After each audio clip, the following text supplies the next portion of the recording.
Silenzio in aula, cortesemente. Apriamo questa sera la 63esima seduta del Consiglio Comunale di mercoledì 17 aprile 2024. La seduta può essere anche vista in diretta sul canale televisivo della Tenda TV, che si può vedere su internet. Passo la parola al segretario, prego, per l'appello. Prego, segretario.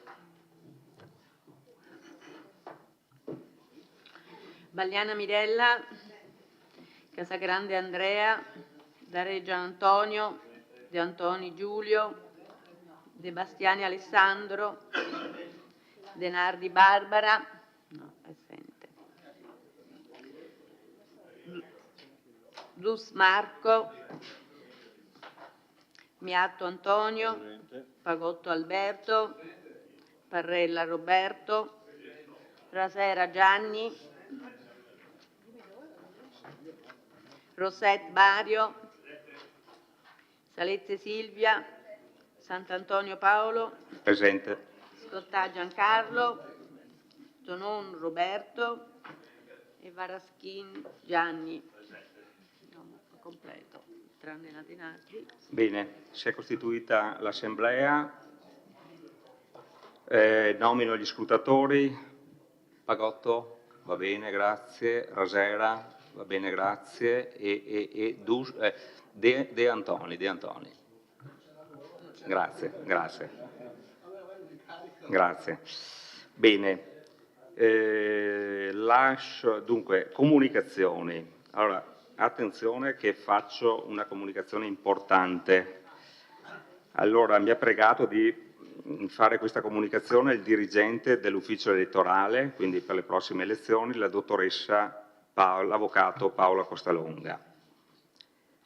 Allora, in riferimento alle prossime elezioni amministrative, si comunica che sabato 4 maggio 2024, alle ore 10:30, presso la saletta riunioni del comando di polizia locale, piazzetta 22 maggio, sarà presente il dottor Ennio Pellizzon, cancelliere della Corte di Appello di Venezia, che illustrerà le modalità di rendicontazione delle spese sostenute durante la campagna elettorale, vale a dire modulistica, tempistica di rendicontazione, modalità di invio, che dovranno essere seguite obbligatoriamente da tutti i candidati, eletti e non eletti, alla carica di sindaco e di consigliere comunale.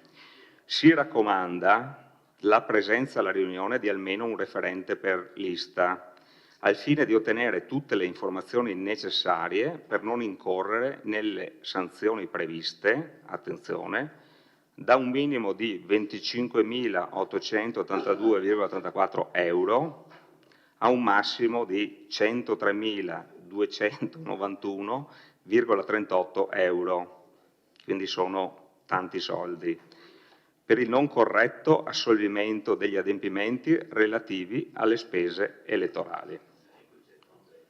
Bene, la Giunta ha qualche comunicazione da fare? Prego, Sindaco. Buonasera. Volevo comunicare che siamo ormai vicini alla data fatidica del 24 aprile e quindi abbiamo previsto di radunarci sia questa sera che anche il 24 aprile, ultimo giorno utile, per cercare di completare un pochettino di cose importanti per la città, per imprenditori, per cittadini. Per ottemperare anche a quanto promesso e definito in questo Consiglio, annuncio, se già non vi è arrivata la notizia, che il giorno 22 alle 17:30 in questa stessa sala consigliare, per poter avere le attrezzature necessarie per visionare bene le cose, presenteremo tutte le osservazioni al PAT.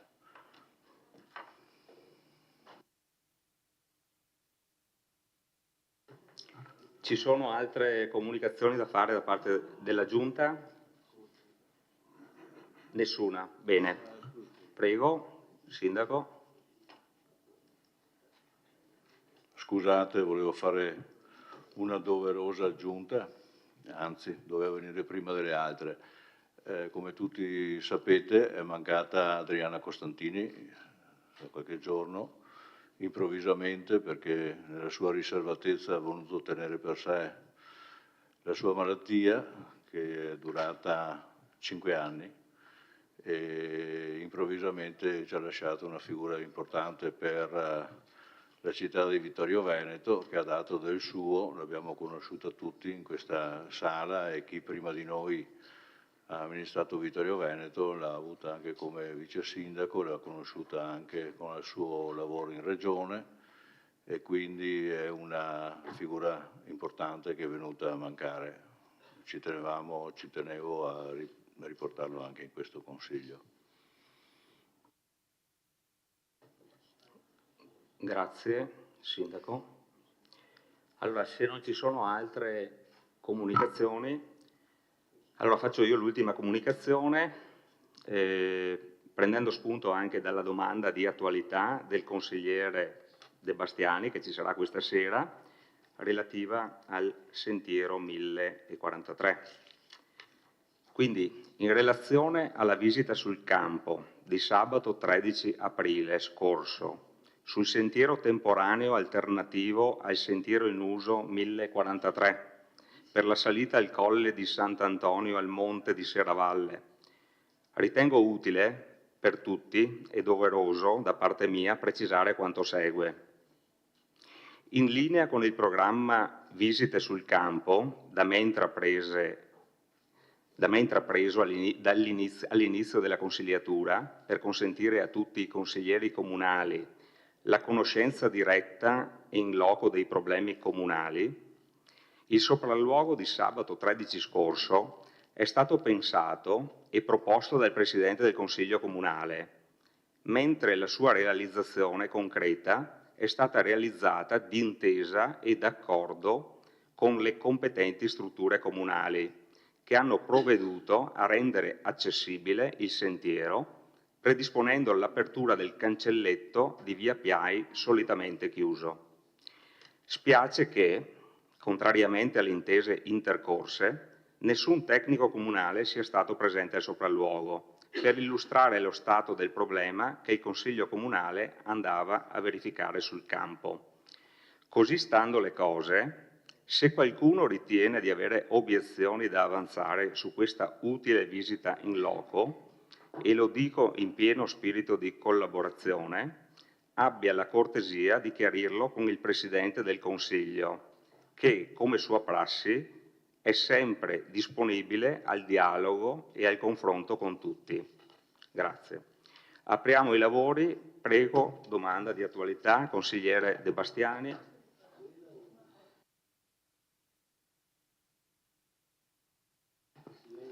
Sì, se posso, grazie. Lo dico francamente con un certo imbarazzo, perché a meno che la memoria non mi tradisca in maniera plateale, approfitto del ricordo che ha fatto il sindaco Miato di partita della collega Adriana Costantini, ricordando che durante questa consigliatura sono mancati in città anche 2 sindaci, e non ricordo in Consiglio Comunale che sia stata fatta menzione del sindaco Aldo Toffoli e del sindaco Mario Botteon. Lo dico con un certo imbarazzo, perché mi sarebbe parsa cosa non solo opportuna ma doverosa che fossero ricordati. Grazie. Grazie consigliere.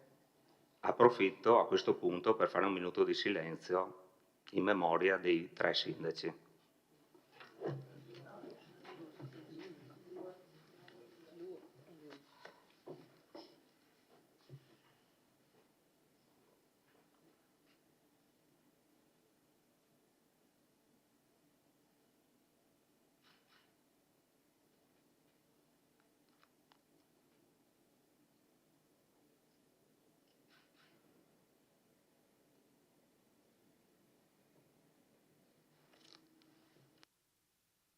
Grazie.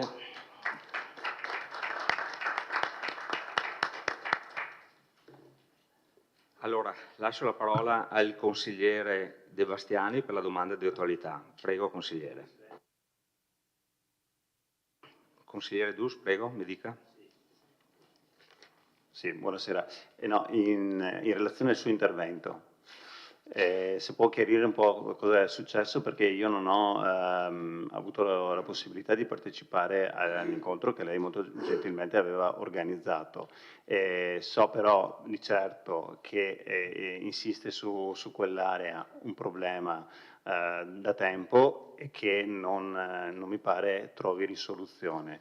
Non so se la visita è servita a trovare una soluzione a questo oppure se ha complicato ulteriormente le cose. Volevo appunto capire un chiarimento da parte sua, se può darlo, o dei tecnici, se lei ritiene, insomma, ecco. Grazie. Guardi, quello che ho letto è quello che intendevo comunicare. Non è il momento adeguato, c'è una domanda di attualità e lascio la parola al consigliere. Prego, consigliere.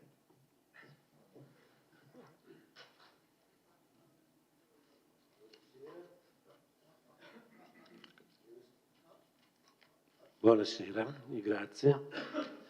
Allora, la mia domanda di attualità ha per oggetto, come titolo, quando verrà aperto il sentiero CAI 1043. Allora, parto dalla premessa che dallo scorso mese di novembre il sentiero 1043 che da Serravalle conduce alla Piana degli Artiglieri e poi al Monte Baldo per proseguire fino a Nogarolo è chiuso al pubblico passaggio. Si tratta di uno dei sentieri tradizionalmente più frequentati delle nostre colline, da sempre utilizzato per le passeggiate dei vittoriesi e dal turismo escursionistico. Appreso che il sentiero è stato chiuso con ordinanza 339 del novembre 2023, non 24, in seguito alla segnalazione del proprietario di un muro che costeggia via Piai, che segnalava il cedimento del manufatto e un conseguente pericolo per le persone in transito. In seguito all'ordinanza di chiusura e disposizione di messa in sicurezza, il 21 novembre è stata acquisita la comunicazione di inizio lavori prodotta dal proprietario. Il sindaco in questa sede ci aveva informati che il proprietario aveva eseguito i lavori, ma che comunque aveva 120 giorni di tempo per comunicare il termine e nel frattempo, in accordo con il Comune, avrebbe predisposto un percorso alternativo che prevedeva l'avvio della scalinata situata all'inizio di via Piai, subito dopo il portico del Museo del Cenedese, il cui accesso è solitamente chiuso da un cancelletto con lucchetto. Quindi i lavori dovevano terminare, secondo appunto l'ordinanza, entro fine marzo e ripeto, nel frattempo doveva essere aperto il percorso alternativo per lasciare continuità al passaggio, evidentemente. Considerato che a seguito del sopralluogo di cui abbiamo parlato prima, organizzato dal Presidente del Consiglio e dall'ufficio tecnico, il sottoscritto, assieme agli altri consiglieri comunali e al Presidente stesso, ha potuto constatare che il percorso alternativo, oltre ad essere impervio e di difficile percorribilità, è anche sbarrato a metà del tragitto, quindi è ancora chiuso dalla partenza col cancelletto e lucchetto e pertanto non è al momento ancora utilizzabile.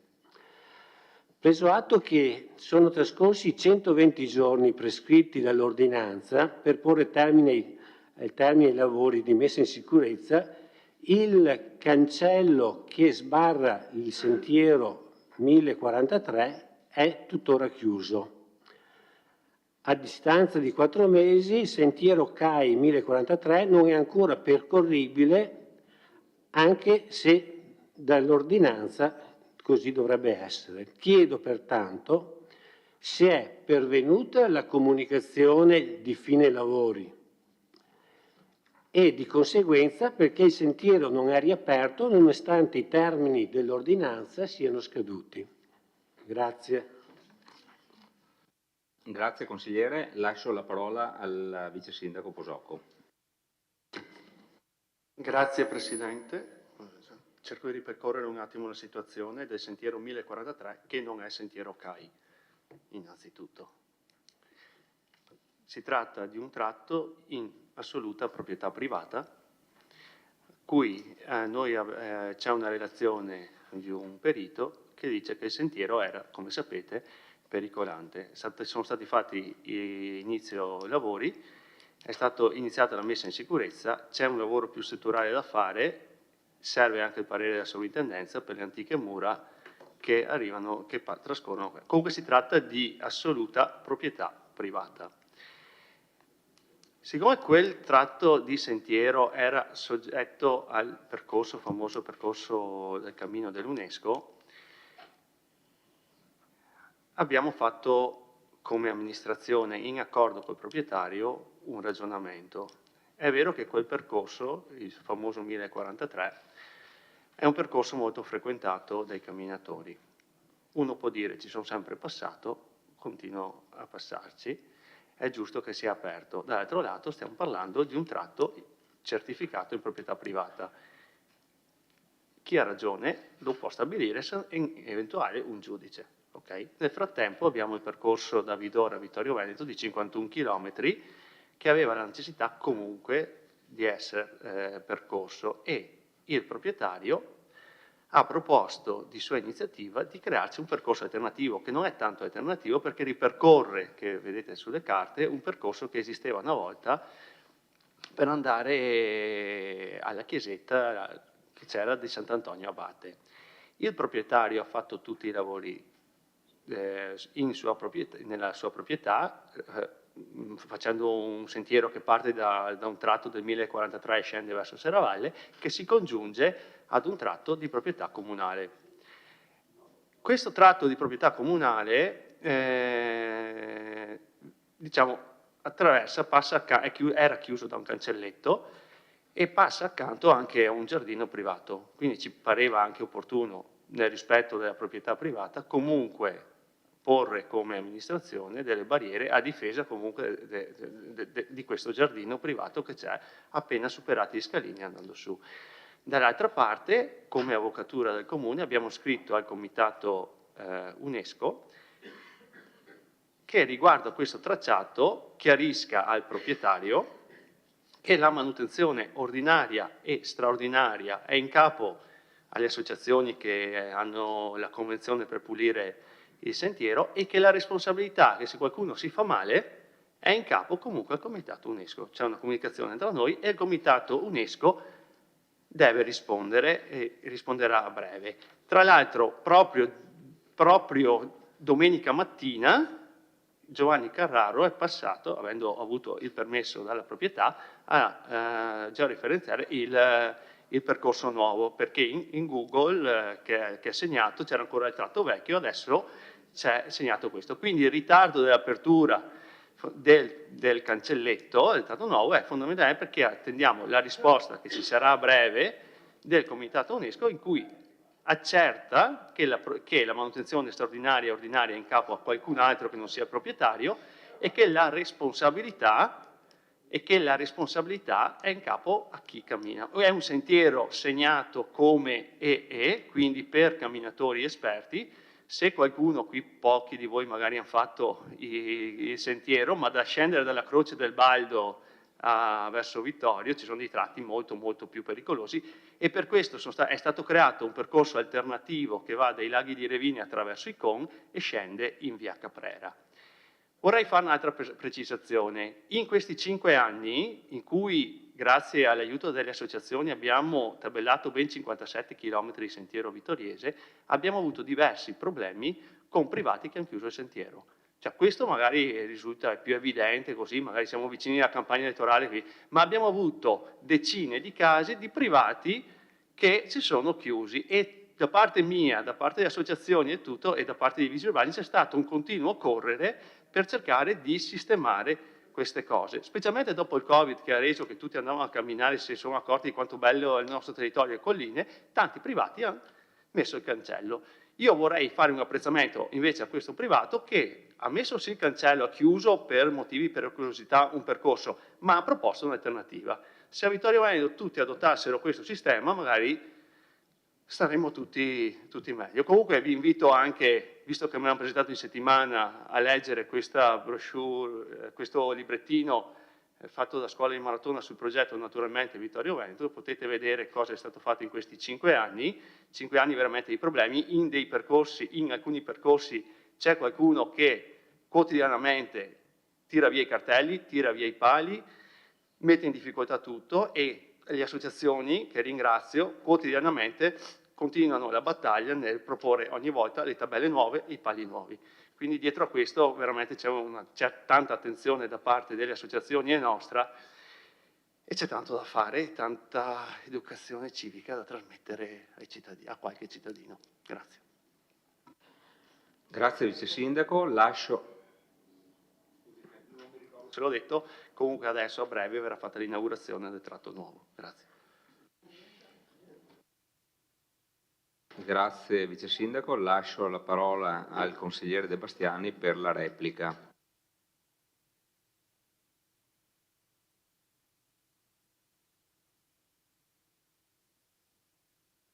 Ecco qua, sì. Allora, prima di dichiararmi soddisfatto o insoddisfatto, mi permetto di darle un piccolo consiglio, Assessore Gianluca Zocco, visto anche che l'impegno che sta per prendere, no? Io consiglio sempre che prima di impegnarsi su certe affermazioni è meglio leggere le carte, no? Bisogna saperle leggere le carte, perché lei mi dice che l'ha ribadito che non è un sentiero CAI, no? Però nella sua ordinanza mi scrive che è un sentiero CAI, nella sua ordinanza, e nel suo sito comunale, dove lei elenca i sentieri CAI, elenca anche il sentiero CAI 1043. Quindi è un semplice consiglio che le do, perché così uno evita certe figure che non è il caso di fare in pubblico. Per l'altra cosa, insomma, ho capito, sì, ho sentito la risposta del vice sindaco, che non ha risposto in realtà, cioè praticamente non ha detto perché e non ha il motivo per cui l'ordinanza del sindaco non è stata rispettata. Lei ci ha raccontato di tanti fatti marginali, però della sostanza, il perché l'ordinanza del sindaco non è stata rispettata non ce l'ha spiegato. Grazie. Grazie consigliere De Bastiani, e ora passo al punto numero 2 del... No, su questo non accetto interventi, perché è una domanda di attualità che prevede da regolamento illustrazione, risposta da parte del sindaco e replica. Quindi passiamo alla prima proposta di delibera.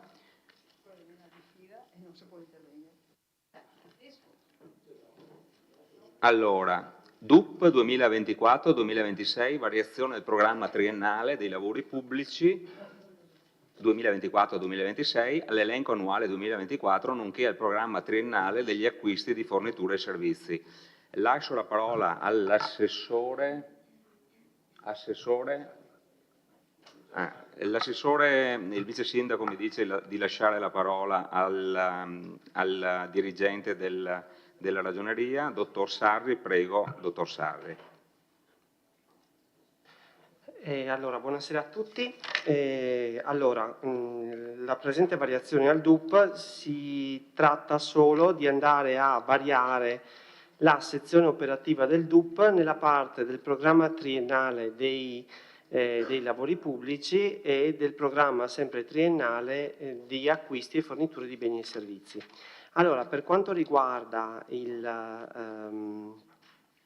il programma triennale di lavori pubblici e l'elenco annuale 2024, viene variato in aumento l'intervento numero 9 dell'attuale dell'attuale programma triennale, quindi la discarica di Forcal con le opere di sistemazione idraulica, e l'intervento viene aumentato di 90.000 euro finanziato con fondi propri derivanti da proventi di alienazioni già incassati. Inoltre viene variato l'intervento 10, che sono i percorsi di autonomia per persone con disabilità, ossia la palazzina di via Galilei, per un importo di 70.000 euro finanziato sempre con fondi propri di bilancio, sempre derivanti da alienazioni già incassate. Per quanto riguarda invece il programma triennale degli acquisti e forniture di beni e servizi, viene aggiornato sempre in aumento l'importo del project financing dell'illuminazione pubblica a partire dall'anno 2025 e l'intervento totale è pari a 10.036.663,07. Inoltre viene inserito sempre un nuovo inserimento, sempre il project financing, anche se non c'è scritto, quindi un partenariato relativamente alla gestione dei servizi di sosta a pagamento per un valore dell'intervento di 450.000 euro, con la precisazione che questi 450.000 euro sono a favore del Comune, quindi verranno introitati in quanto canone concessorio. Altre variazioni al programma non ce ne sono, insomma. Quindi grazie e concludo il mio intervento. Grazie dottor Sarri. Apro la discussione, prego.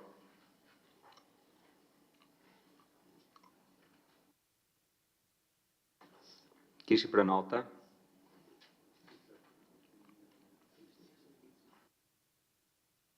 Consigliere Rosset, prego. Buonasera a tutti, grazie Presidente.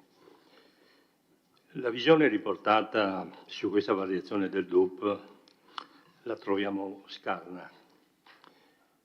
Ci aspettavamo qualcosa di più, soprattutto su quei temi cari a noi leghisti. Pensiamo ci fosse qualcosa di più, ad esempio sulla sicurezza, problemi che nonostante le promesse non sono stati risolti. Pensiamo poi ai programmi delle opere pubbliche, troppi interventi posticipati agli anni successivi. Speravamo anche si potesse finalmente abbassare la pressione tributaria. La nostra sensazione è che lasciamo la città più povera rispetto a quella come l'abbiamo trovata. Grazie. Grazie. Consigliere Rossetta. Consigliere De Antoni, prego. Sì, anch'io ho trovato poche giustificazioni nella delibera di Consiglio che presenta queste variazioni del DUP. Mentre per quanto riguarda il programma triennale dei lavori pubblici è stata fatta una delibera di giunta che ha praticamente adottato queste variazioni, e anche precisando che queste due variazioni del piano delle opere pubbliche sono relative all'aggiornamento dei prezzi delle opere, quindi diciamo 70-90.000 euro, quello che è in più, e questo poi lo ritroveremo anche nella variazione di bilancio. Per invece il piano, come si chiama esattamente, dei servizi, non mi ricordo mai come si chiama, forniture e servizi, si dice proprio nella delibera di Consiglio, secondo quanto di seguito sommariamente riportato. E sì, è proprio sommariamente, perché si dice semplicemente project financing è aggiornato a 10 milioni e rotti, gestione del servizio di sosta a pagamento 450.000 euro. Ho cercato di capire meglio queste cose perché non c'è una delibera di giunta che fa proprio questo progetto di project financing, non c'è, a ieri almeno non c'è. Ed è una roba importante perché ci impegna per i prossimi 15 anni, non è una cosa che facciamo così, che possiamo fare senza approfondire il tema.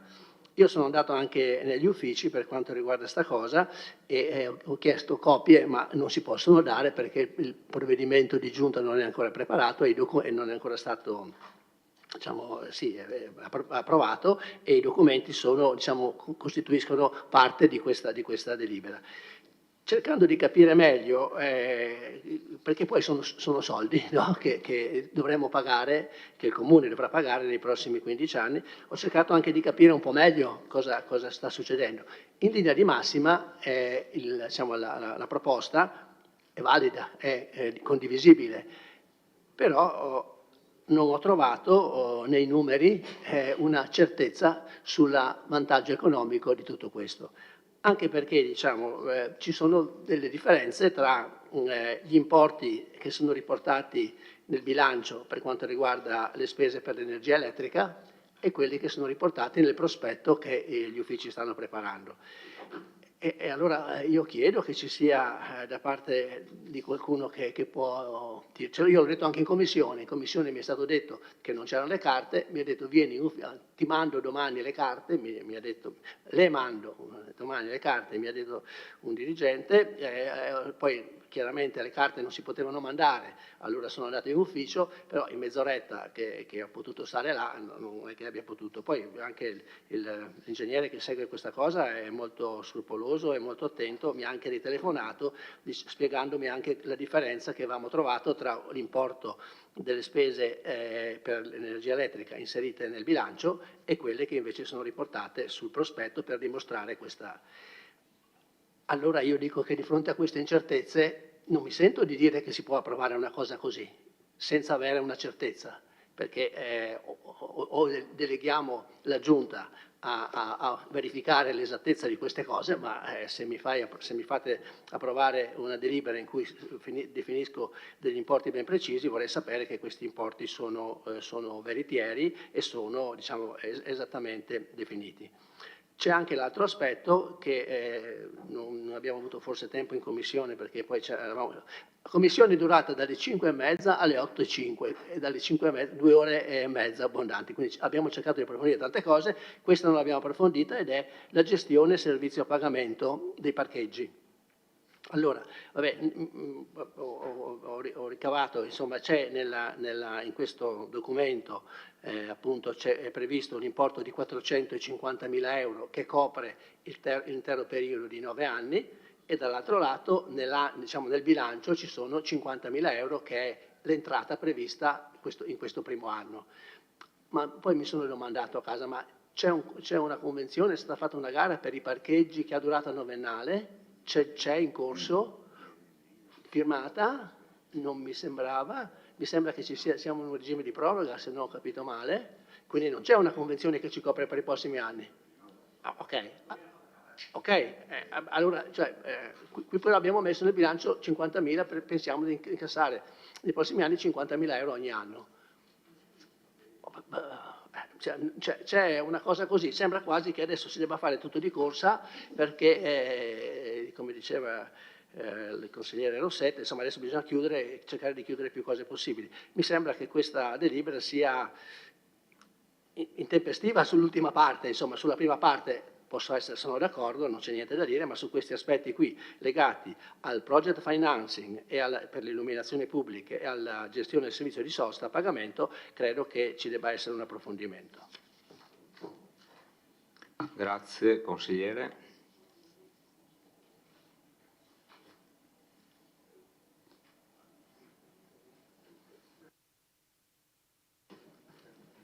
Altre prenotazioni?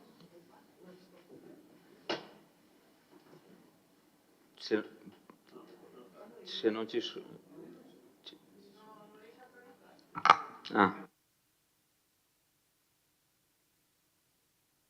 Prego, consigliere Dus.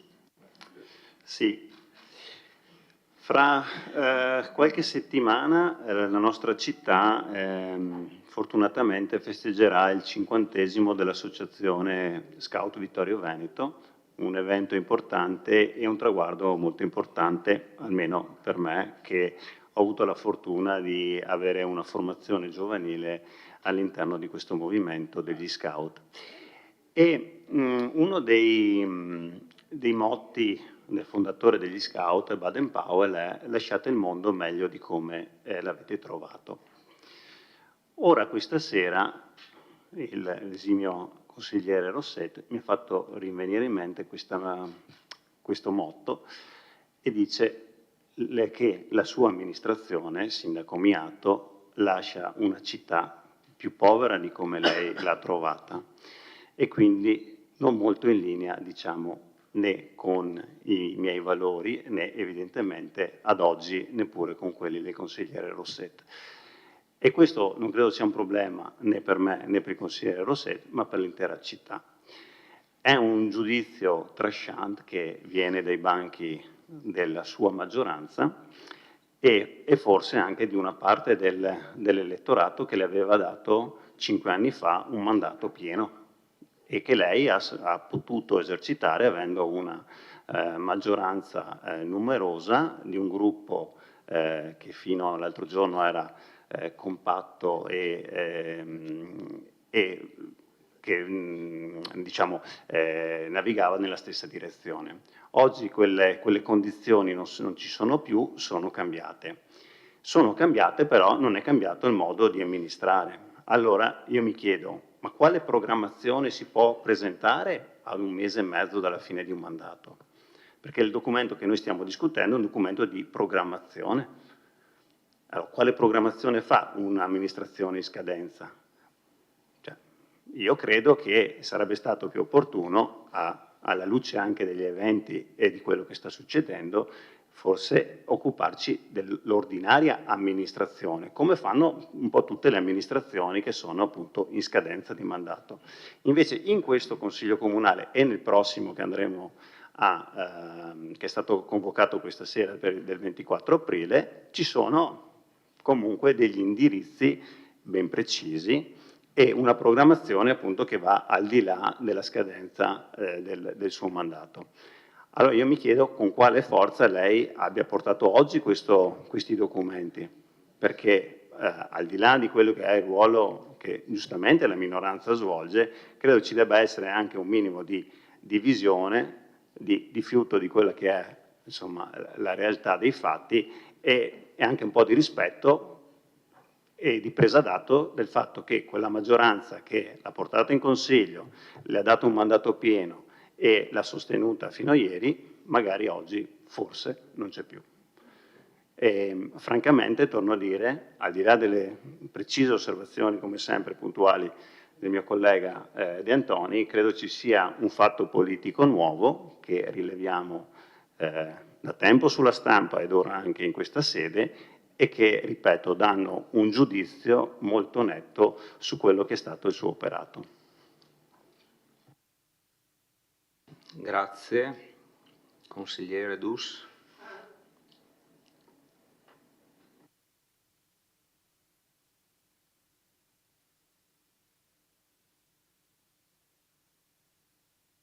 Vedo un intervento del sindaco, prego.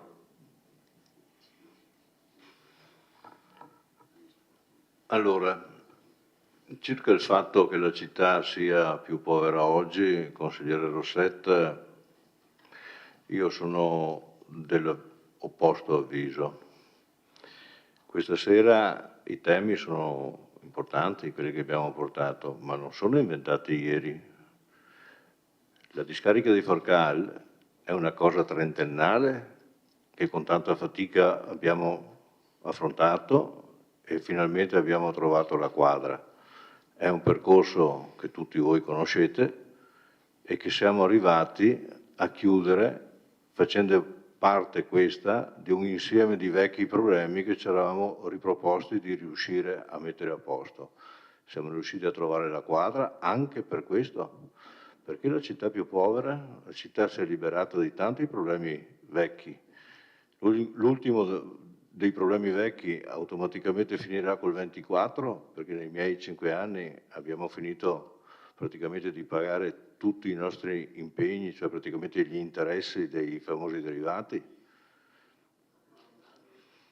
Col 24 finiscono, Col 25 il prossimo sindaco non so chi sarà, ma sarà un sindaco fortunato, perché troverà in meno problemi, in meno interessi da pagare e in più una città più ricca di un teatro, una città più ricca di minori debiti da coprire, di minori problemi ereditati.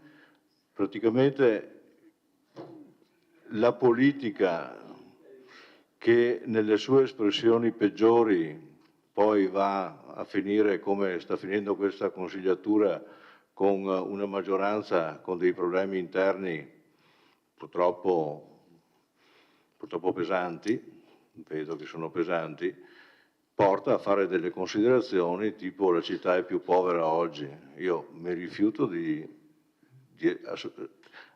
soggiacere a questo giudizio, perché esiste anche una relazione di questi 5 anni faticosi con tanti problemi che ci sono stati.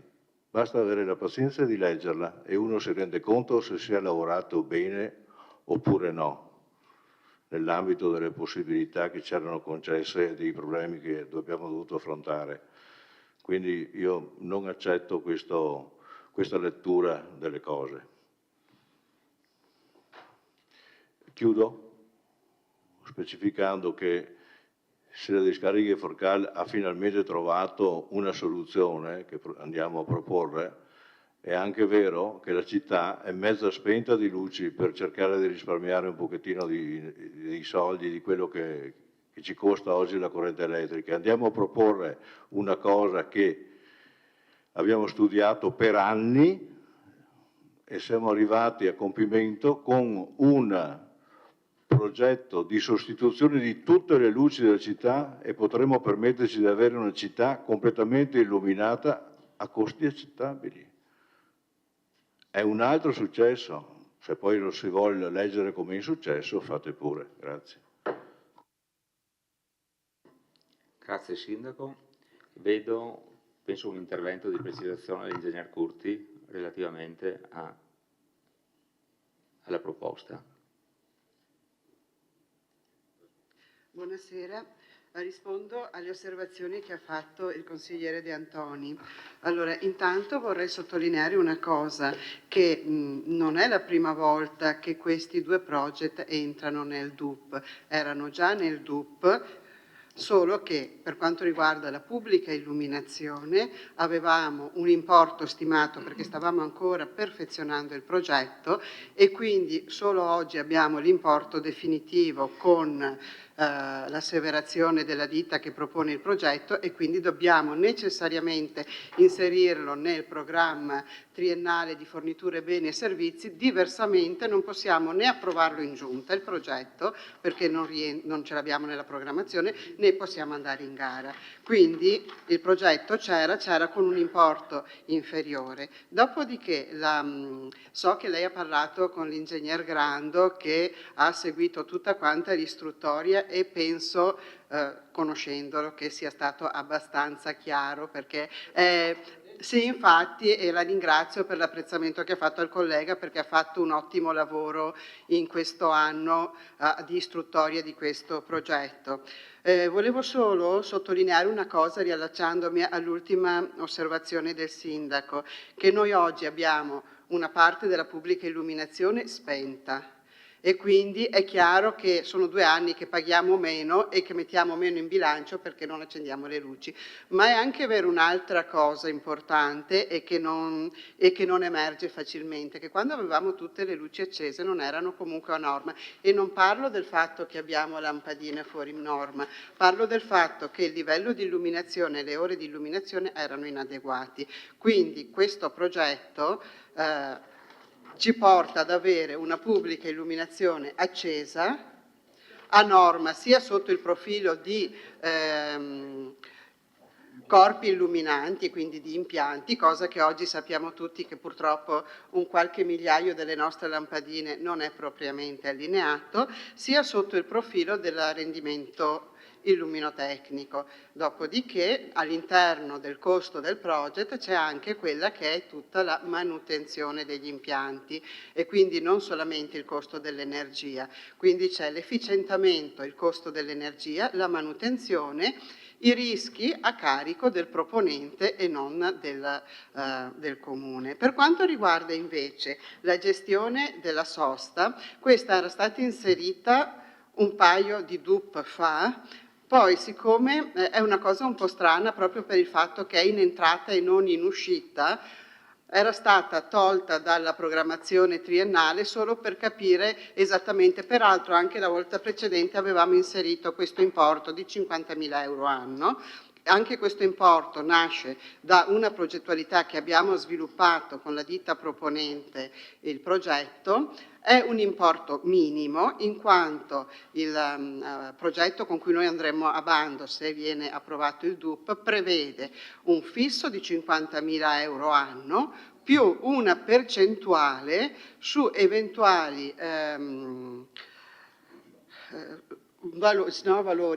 su eventuali entrate eccedenti quelle previste da parte del proponente. Quindi nel piano finanziario il proponente ipotizza, sulla base di quelli che sono stati gli ultimi anni della gestione della sosta, una certa entrata annua. Se le entrate saranno superiori a questo, sulla parte eccedente sarà calcolato comunque un importo, una percentuale a favore del comune. Quindi l'importo dei 50.000 euro, che come sottolineava il collega sono in entrata questa volta e non in uscita, è l'importo minimo. Anche qui noi non possiamo avere un documento approvato prima di aver approvato il programma triennale di forniture beni e servizi, perché è lo strumento base sulla base del quale poi, scusate il bisticcio, la Giunta approverà i progetti per poterli mettere a gara.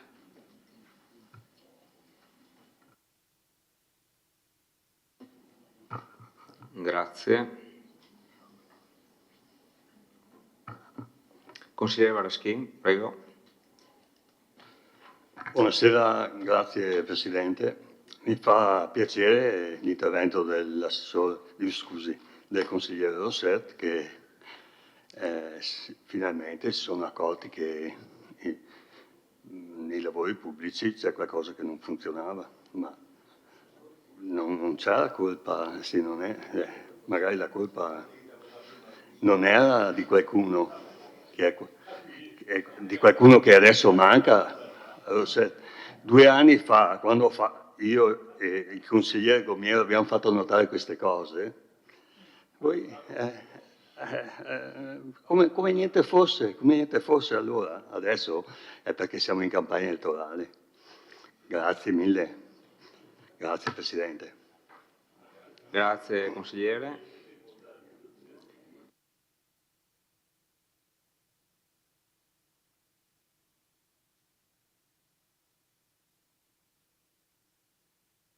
Bene, 2 in contemporanea.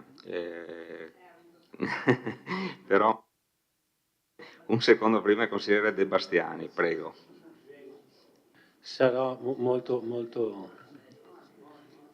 veloce, però è impossibile non fare alcuni commenti sulle dichiarazioni del sindaco, perché proprio non intendevo neanche intervenire, ma insomma proprio le strappa, e quindi la prima è sui derivati. Fino all'altro giorno li ha sempre definiti una splendida operazione finanziaria, oggi invece sono diventati una disgrazia. Allora un giorno sono una cosa, l'altro giorno sono un'altra. Poi per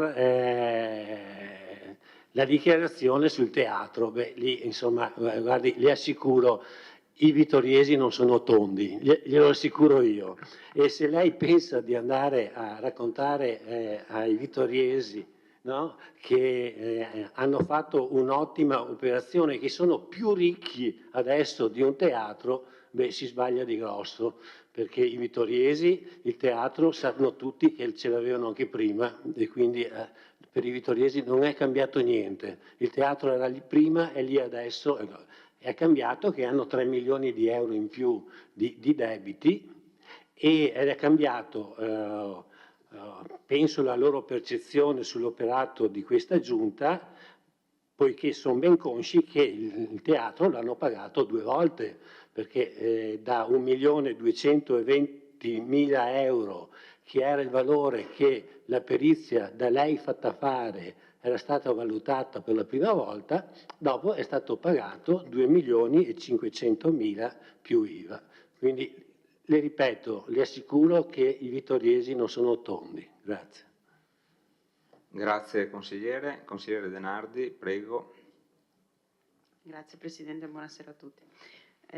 Solo 2 rapidissime riflessioni originate dal dibattito che si è sviluppato. Il Sindaco l'ha definita addirittura un'operazione meravigliosa, quella dei derivati, non solo bellissima, siamo alla meraviglia.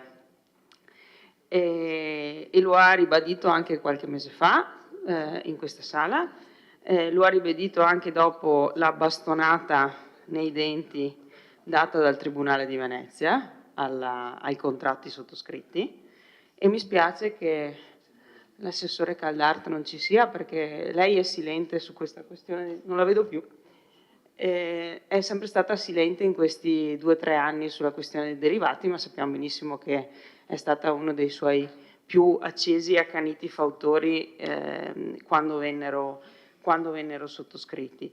Non è che avete risolto il problema dei derivati, li avete pagati perché di fatto, come dice la sentenza, il pagamento dei derivati aveva delle scadenze ben precise, degli importi ben precisi, tanto che è uno dei motivi per cui il contratto è nullo, vi ha spiegato la Corte veneziana, e speriamo tutti quanti, a prescindere dal colore politico, credo che in appello vengano ribaditi gli esiti del primo grado. Se appunto facendo i debiti scongiuri il problema dei derivati sarà risolto, non è grazie al fatto che sono stati pagati come dovevano essere pagati, fondi accantonati o quant'altro, o comunque non è grazie al fatto che sono finite le rate da pagare o che finiranno le rate da pagare. Se il problema è risolto è perché qualcuno, la giunta precedente in particolare, ha impugnato quei provvedimenti, quegli atti, pardon, e il provvedimento della Corte veneziana ha dato ragione al Comune. Non è grazie a voi che si è risolto il problema. Mi sia concessa un'ultima riflessione dall'intervento dell'ingegner Curti, che ci ha detto che, in poche parole, che le poche e insufficienti luci che c'erano prima sono state addirittura ulteriormente spente per risparmiare. Sì, cioè, sì, nel senso che lei ha detto prima dello spegnimento erano già inadeguate. No, sì, ho capito che sono le stesse, però c'è stata una fase 1 in cui erano insufficienti e una fase 2 in cui sono state ulteriormente ridotte, come numero di ore, come spegnimento. Questo ha detto l'ingegnere? No, cioè dalla luce che era poca è diventata ancora meno, per capirci. Quello che ha detto l'ingegnere, ok? Mi pare che la situazione attuale della Giunta Amiatto sia un po' analoga a quella dell'illuminazione pubblica vittoriese, si brancola nel buio.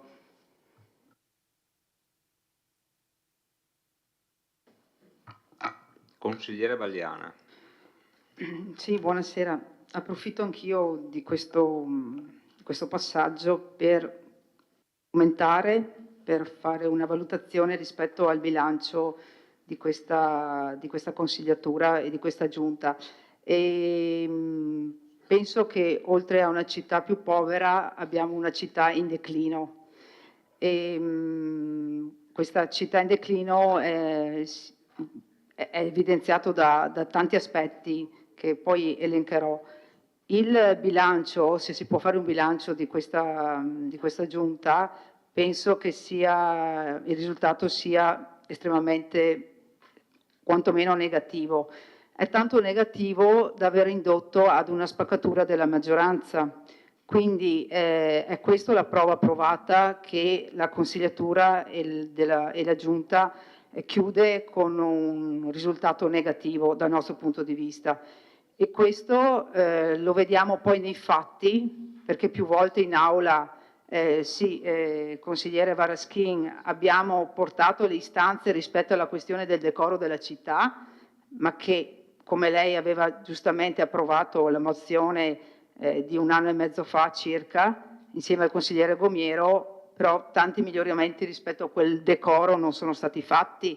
Insomma, abbiamo le strade in condizioni di degrado a dir poco, e non solo una strada, molteplici strade in centro città come in altre zone della città, e sono anche situazioni di strade pericolose a un certo punto, perché sia per la questione della sicurezza anche dei ciclisti, quindi, e delle macchine stesse, quindi veramente abbiamo delle voragini lungo le strade, e un po' tutta la città è in condizioni di, oserei dire, di degrado o quantomeno di non cura.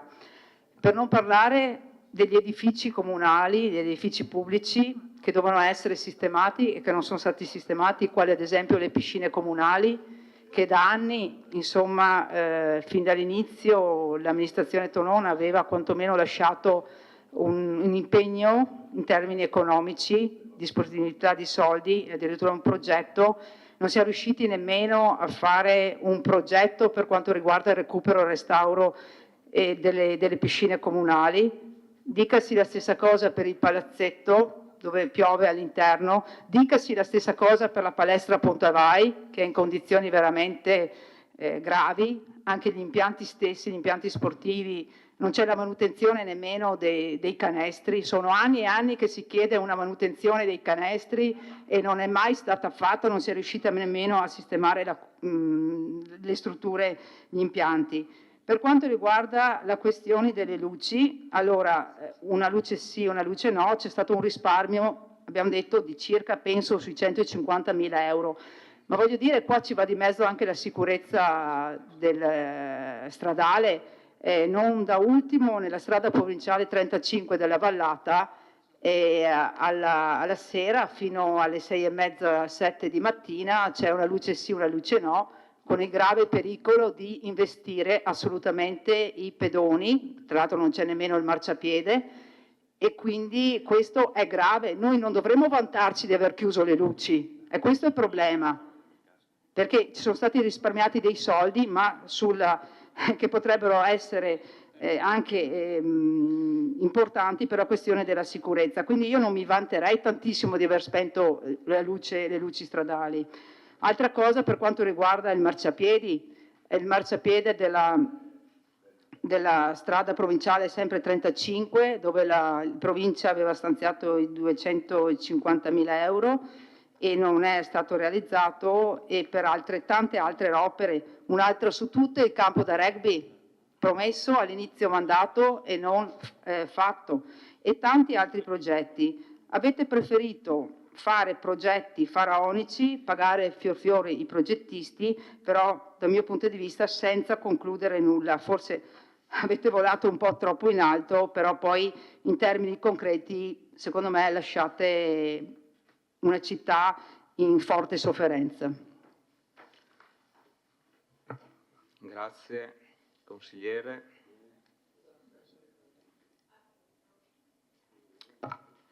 Vice Sindaco, prego.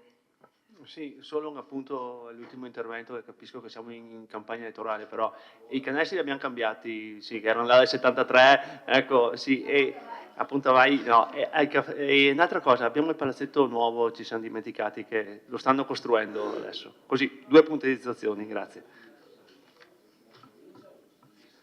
500.000 euro. Ora, Sindaco, 550. prego. Noto che stasera ci si diverte a sparare sulla Croce Rossa, per cui un qualcosa devo pur rispondere. Circa i derivati, io continuo nel mio parere a dire che quell'operazione è un'operazione che fu utile per la città, perché diede alla città la possibilità di fare degli investimenti importanti sulle scuole, non solo sulle scuole, ma mi ricordo aiutò anche a realizzare l'opera pubblica più grande che mai è stata fatta a Vittorio in termini di costo, che è quella del fotovoltaico, che ci sta rendendo ancora abbastanza soldi, anche se sono passati tanti anni. L'operazione è ottima, aveva un difetto che gli interessi erano accumulati tutti negli anni che ho dovuto amministrare io e quindi questa amministrazione è stata decurtata anche di interessi che, è vero, non sono stati dati, ma sono inattivi al momento perché accumulati. Quindi continuo a dire che l'operazione servì alla città e quindi la considero ottima, ha avuto un risvolto pesante su questa amministrazione. Comunque la prossima sarà libera di questa incombenza. Circa il teatro, consigliere De Bastiani, il teatro faceva gola a tutti noi qua in Consiglio Comunale, l'abbiamo portato a casa, finalmente è del Comune, su quel teatro là potremmo fare, anzi stiamo già mettendo mano per fare delle cose importanti per la cultura della città e il costo che dovremo sopportare è comunque inferiore all'affitto che ci sarebbe stato chiesto e quindi è anche economicamente vantaggioso, fra le altre cose. È un successo della città, dopodiché siamo in fase elettorale e allora appunto ci si diverte a sparare sulla Croce Rossa. Grazie Sindaco. Consigliere Dus. Sindaco, l'operazione derivati era un'operazione ottima, ma il paziente poi è morto. Questo è il dramma. Cioè, l'operazione derivati l'abbiamo pagata per 15 anni? Sì, non è che l'ha pagata la sua amministrazione, tutte le amministrazioni che hanno governato che poi hanno pagato gli interessi. La vostra ha tentato di sorpassare, abbiamo iniziato noi a pagarla, Sì. Con l'unica eccezione che voi avete, oltre l'operazione derivati, ci avete messo sopra anche l'operazione mani nelle tasche dei vittoriesi con l'aumento dell'IMU sulle seconde case. Oppure no? No, quello non c'è stato, dai mo', insomma.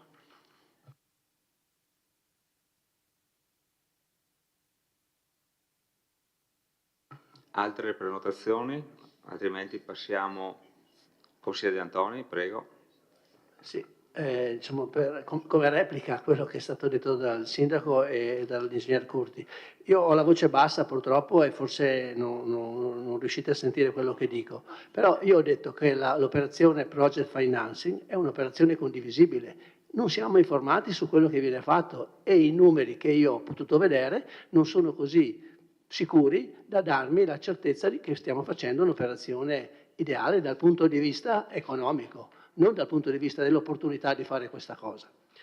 E quindi io chiedo analogamente per quanto riguarda Abaco, o meglio, insomma, la gestione dei parcheggi.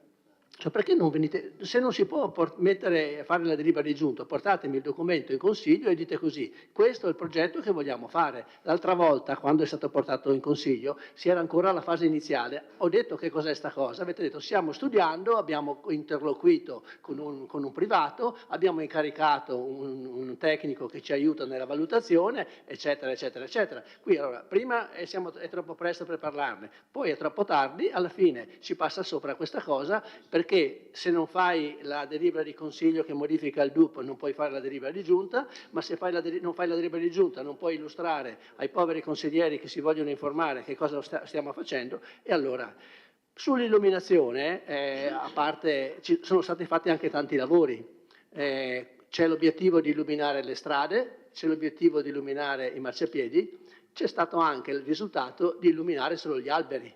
Ci sono degli esempi vergognosi di come è stato fatto quel lavoro e nessuno dice niente, cioè anche fare per fare basta è una cosa negativa. Girate la città, adesso magari c'è più vegetazione, d'accordo, però ci sono degli impianti nuovi che illuminano solo gli alberi e allora va bene, se questo è il risultato che ci si aspettava, anche quello è una cosa negativa. Non faccio altre critiche, mi fermo solo sulle cose, sui documenti. Grazie consigliere. Consigliere Tonon. Grazie Presidente.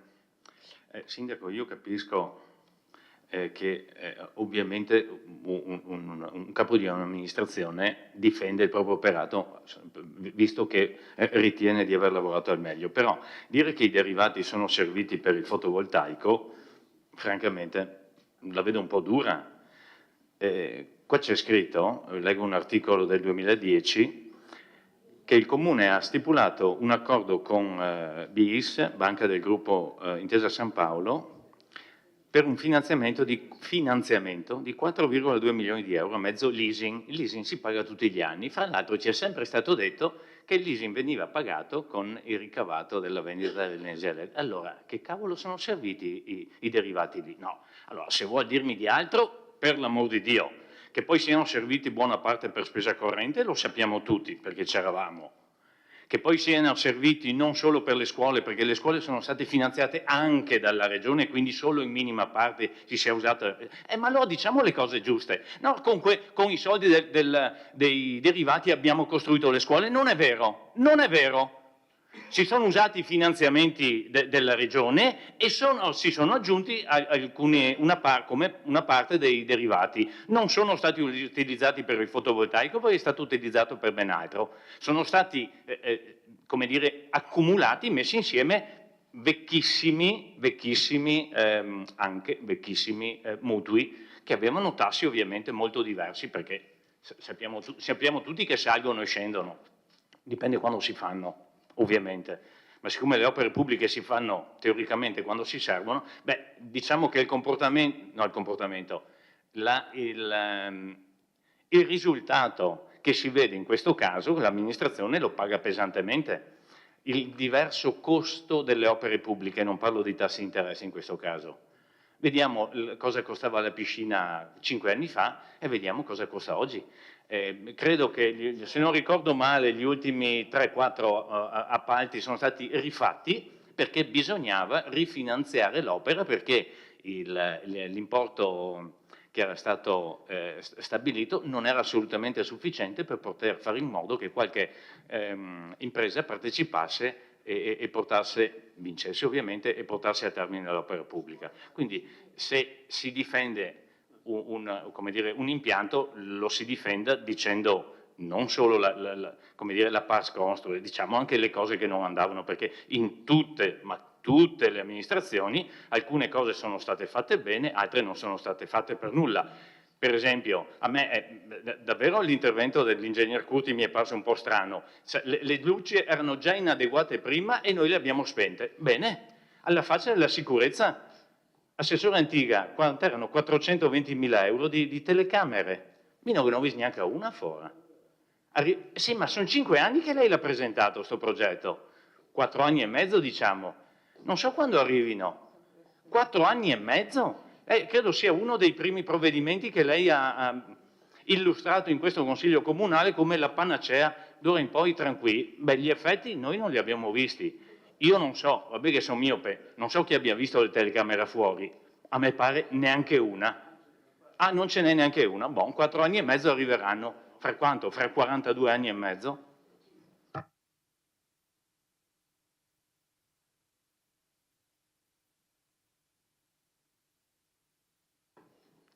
Se non ci sono altri interventi, passiamo. Chiedo un attimo agli assessori, cortesemente, di aspettare a dare le risposte, di tenere nota, perché se no esageriamo con il numero di interventi e quindi aspettiamo un attimo per vedere se ci sono altri interventi. Se non ce ne sono più, chiudiamo il giro e poi andiamo replicate e andiamo alla dichiarazione di voto. Altre prenotazioni, altrimenti faccio replicare agli assessori e chiudiamo il punto. Bene. Replica del sindaco o del vice sindaco e sindaco? Una semplice ulteriore replica, questione derivati. Lei, consigliere Tonon, ha perfettamente ragione, però quell'operazione che ridusse l'ammontare totale degli interessi dei mutui precedenti da cui derivò il cosiddetto derivato di cui stiamo parlando, che fu fatta anni dell'allora sindaco Scottà, aveva gli interessi comunque minori che andavano a concentrarsi in questi 5 anni qua. Quindi il massimo dello sforzo, anche un pochettino,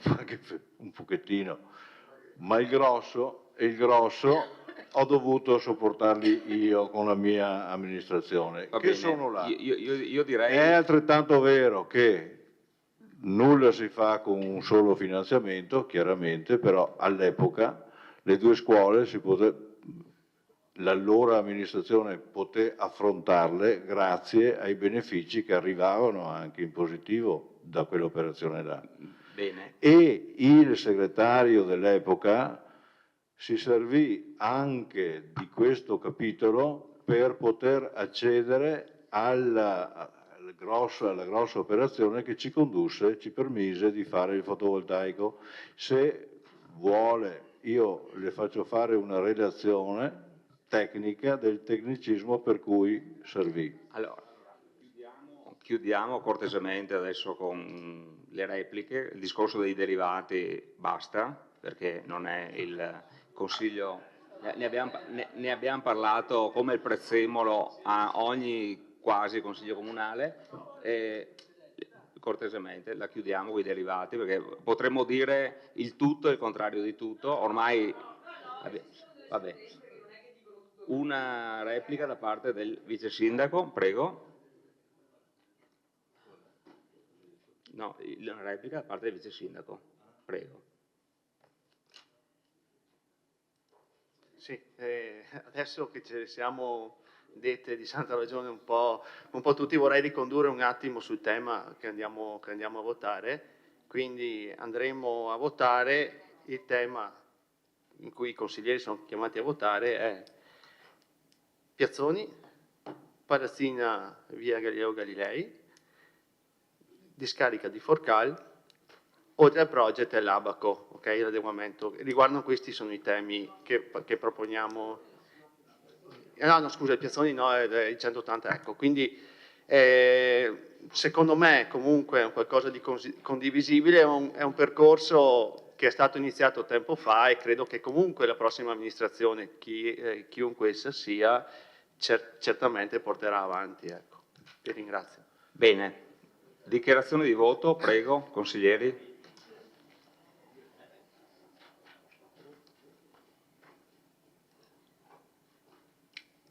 Votazione.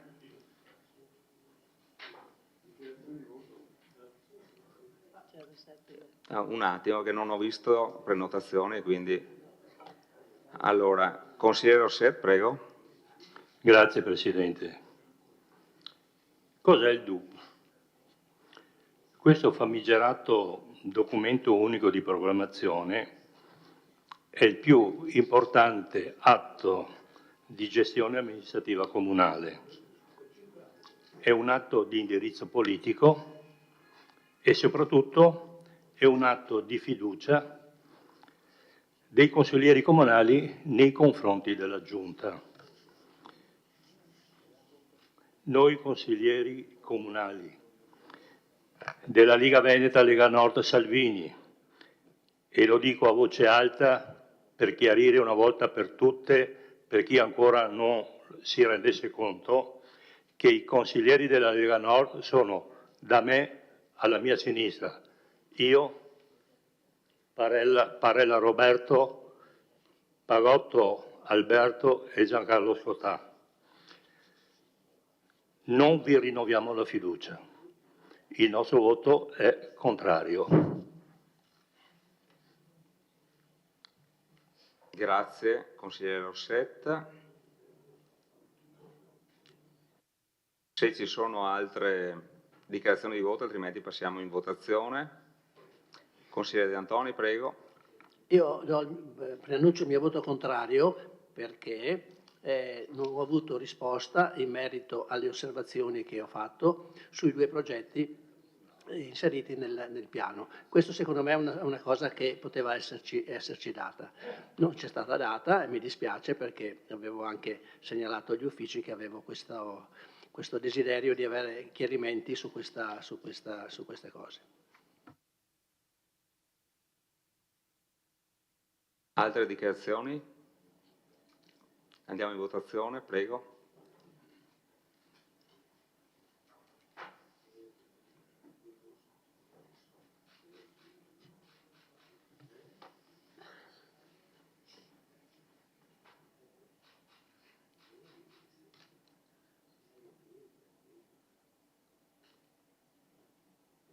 Bene. Chiudo votazione.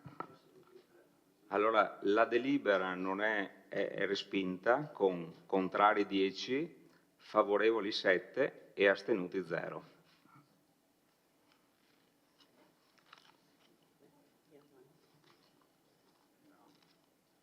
Passiamo al punto numero 2, numero 3 del bilancio. Allora, bilancio di previsione 2024-2026 e allegati, variazione numero 2 di competenza consiliare. Lascio la parola all'assessore al bilancio, vice sindaco Gianluca Posocco. Grazie Presidente, adesso propongo una variazione di bilancio che senz'altro terrà conto della votazione appena fatta, quindi le opere che erano in programma in bilancio, che erano finanziate, non verranno, mentre tutto il resto potrà essere approvato. Poi tecnicamente vi spiega il dottor Sarri qui. Allora, nella variazione che proponiamo, una variazione che prende atto di alcune entrate, sia in parte corrente che in parte capitale, e poi ci sono il capitolo uscita in spesa corrente. Qui vi elenco un attimo le spese in spesa corrente più importanti senza andare nello specifico. Allora, ci sono le spese per le elezioni amministrative. Le spese per le amministrazioni amministrative sono a carico del Comune, mentre quelle europee ci vengono rimborsate. Quindi viene messa una cifra anche consistente per poter fare le spese per le elezioni amministrative. Ci sono poi delle spese che servono, spese correnti, come l'acquisto della carta del Comune o le spese per i pasti dei dipendenti comunali. Ci sono delle spese per attività e promozione sportiva, in questo entra Ridati una mossa, per cui siamo appena stati premiati dall'ASL a Treviso. Ci sono delle spese per attività turistiche e qua voglio un attimo soffermarmi su questo. Allora, tutte queste sono spese che noi proponiamo per le 4 manifestazioni più importanti che ci sono in città, che sono state fatte o che si faranno, in primis per capirci il Carnevale o la Fiera di Sant'Augusta. Si può fare, sì, il contributo per il Carnevale in questo caso, è possibile. Allora, come amministrazione abbiamo reputato che non fosse corretto mettere in variazione di bilancio delle spese per attività oltre il 30 giugno, perché comunque la nuova amministrazione magari ha idee diverse, avrà idee diverse dall'attuale. Quindi tutte le spese per attività culturali o sportive, come avete visto, tutti i bandi, sono stati fatti per attività entro il 30 di giugno. Qui invece proponiamo una cifra che andrà a bando per manifestazioni che riguardano tutta la città e che secondo me saranno senz'altro condivisibili, perché sapete che i bandi finanziano l'80% del disavanzo mediamente. Crediamo che comunque andasse fatto per favorire degli eventi importanti in città come la Fiera di Sant'Augusta, come il Vintage, o come i concerti estivi che attirano in città tante persone e che sono condivisibili. Essendo eventi che hanno necessità di programmazione, i bandi devono essere fatti per tempo in modo da capire, per far capire agli organizzatori se è il caso o meno di poter fare queste manifestazioni. Quindi questo lo abbiamo proposto per questo motivo, solo per le manifestazioni di ampio respiro che necessitano di programmazione e gli organizzatori hanno bisogno di capire se si fa o se non si fa. Ci sono delle spese, altre spese varie, poi entriamo nelle spese in parte capitale, che sono 185.000, sono per la ristrutturazione del Palazzo Piazzoni. Ci sono le 90.000, quelli della messa in sicurezza delle discariche Forcale, adesso il dottor Sarri, per il capitolo discarica di Forcale e soprattutto per il PNRR riguardante il sociale che avete appena bocciato, adesso il dottor Sarri vi spiegherà come funziona. Ci sono anche delle spese per la segnaletica dei vigili urbani per il progetto controllo del vicinato. So che in certe zone mancano ancora i cartelli e vengono acquistati, mi sembra riferito alla Valle Appisina, che c'era una richiesta nella Valle Appisina. Grazie. Grazie Vice Sindaco. Adesso Paolo. Sì, lascio la parola al dottor Sarri, prego. Allora, posto che è la prima volta che mi succede, quindi probabilmente spero di non dire una stupidaggine, ma insomma ne sono abbastanza certo. Allora, questa è una variazione di bilancio e non è possibile votarla parzialmente, quindi va votata nella sua interezza. Diversamente sarebbe possibile, nel rispetto del vigente regolamento comunale sul funzionamento del Consiglio Comunale, proporre degli emendamenti, ma a mio avviso in questo caso la delibera non è emendabile perché presuppone, oltre a una revisione dei pareri tecnici e contabili, ed essendo io qui eventualmente potrei renderli, ma sicuramente manca il parere del revisore dei conti che è favorevole, quindi i pareri sull'emendamento non sono producibili in questa sede, quindi la delibera va votata nella sua interezza. Quali sono le conseguenze? Mi viene da dire che il Consiglio Comunale nella prossima seduta dovrà adottare delle misure conseguenziali relativamente al punto precedente, ossia proporre una nuova variazione di bilancio che stralci gli stanziamenti di opere non di variazione del DUP, o rivotare la variazione del DUP e a quel punto l'atto contabile è corretto, insomma. Però questo è a mio avviso, insomma. Grazie. Bene, apriamo la discussione. Consigliere Dus. Una questione di chiarimento tecnico. In primo luogo la coerenza sugli atti tra il DUP di prima e la variazione di adesso, e come possiamo proseguire, diciamo, con questa disamina della documentazione e poi votazione. E poi, come diceva correttamente, non è possibile emendare adesso e quindi stralciare parti della variazione, ma la si deve votare come è stata presentata per i motivi che lei ha giustamente espresso, e per cui mi chiedo a questo punto, non lo so, forse è più opportuno rivedere il tutto? Segretario, però vabbè, votiamo così. Allora, la variazione di bilancio che portiamo va approvata nella sua interezza, perché non è emendabile, l'ha spiegato giustamente il dirigente. La variazione di bilancio, se dovesse essere approvata, diventa sicuramente esecutiva per la parte che non ha a che fare col DUP, forniture, beni e servizi, d'altro che. Poi dovrà essere adeguato contabilmente per quella parte, cioè una delibera che farà il Consiglio dovrà stralciare con un'ulteriore variazione di bilancio le modifiche che erano state apportate in questa variazione di bilancio. Non ci sono altre strade. Sì, la variazione di bilancio va portata e votata per come la proponiamo questa sera.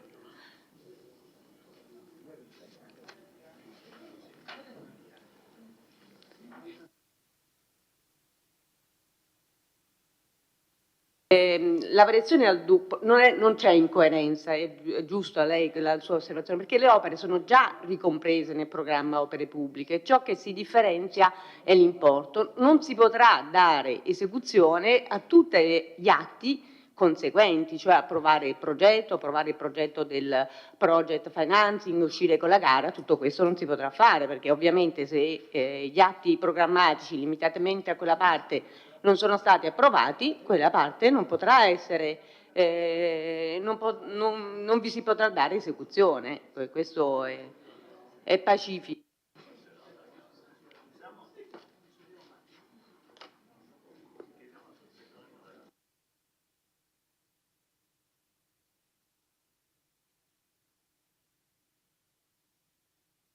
Altre prenotazioni?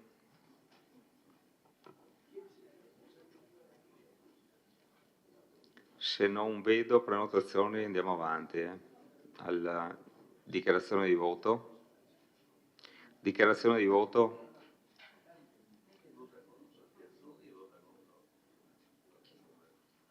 Allora, dichiarazione di voto.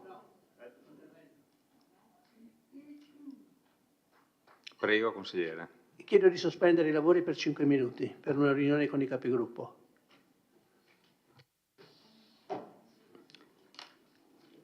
Consigliere Rosset, lei voleva fare una dichiarazione di voto eventualmente?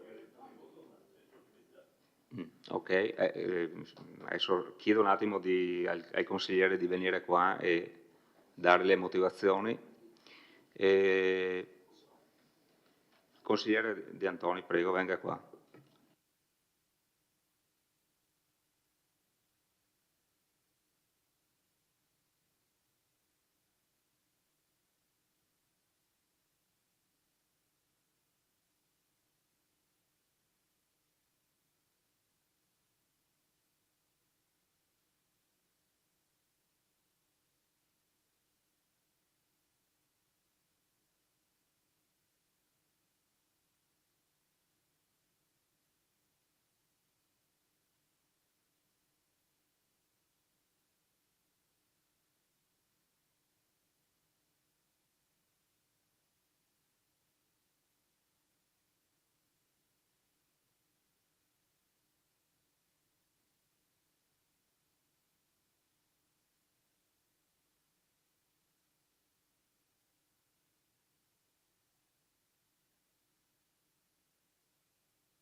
Allora,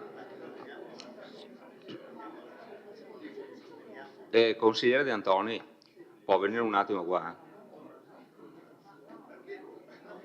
chi sono i capigruppo? Solo De Antoni? No, De Antoni, Rossetta, Casagrande e Valaschin, però vediamo. E Dus anche. Sì, anche voi, scusate. Anche De Bastiana, no, un attimo.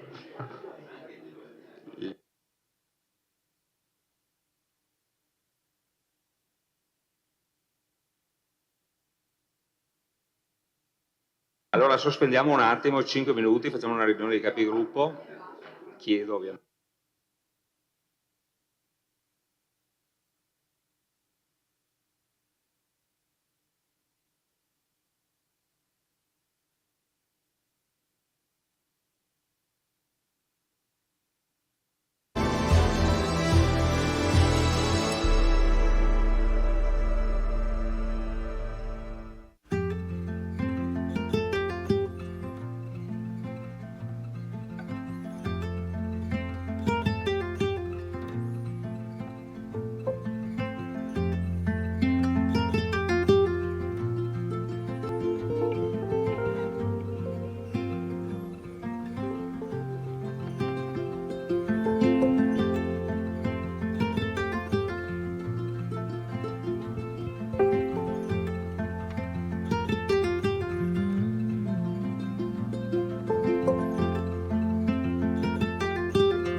Riprendiamo l'assemblea. Prego il segretario di fare l'appello, grazie.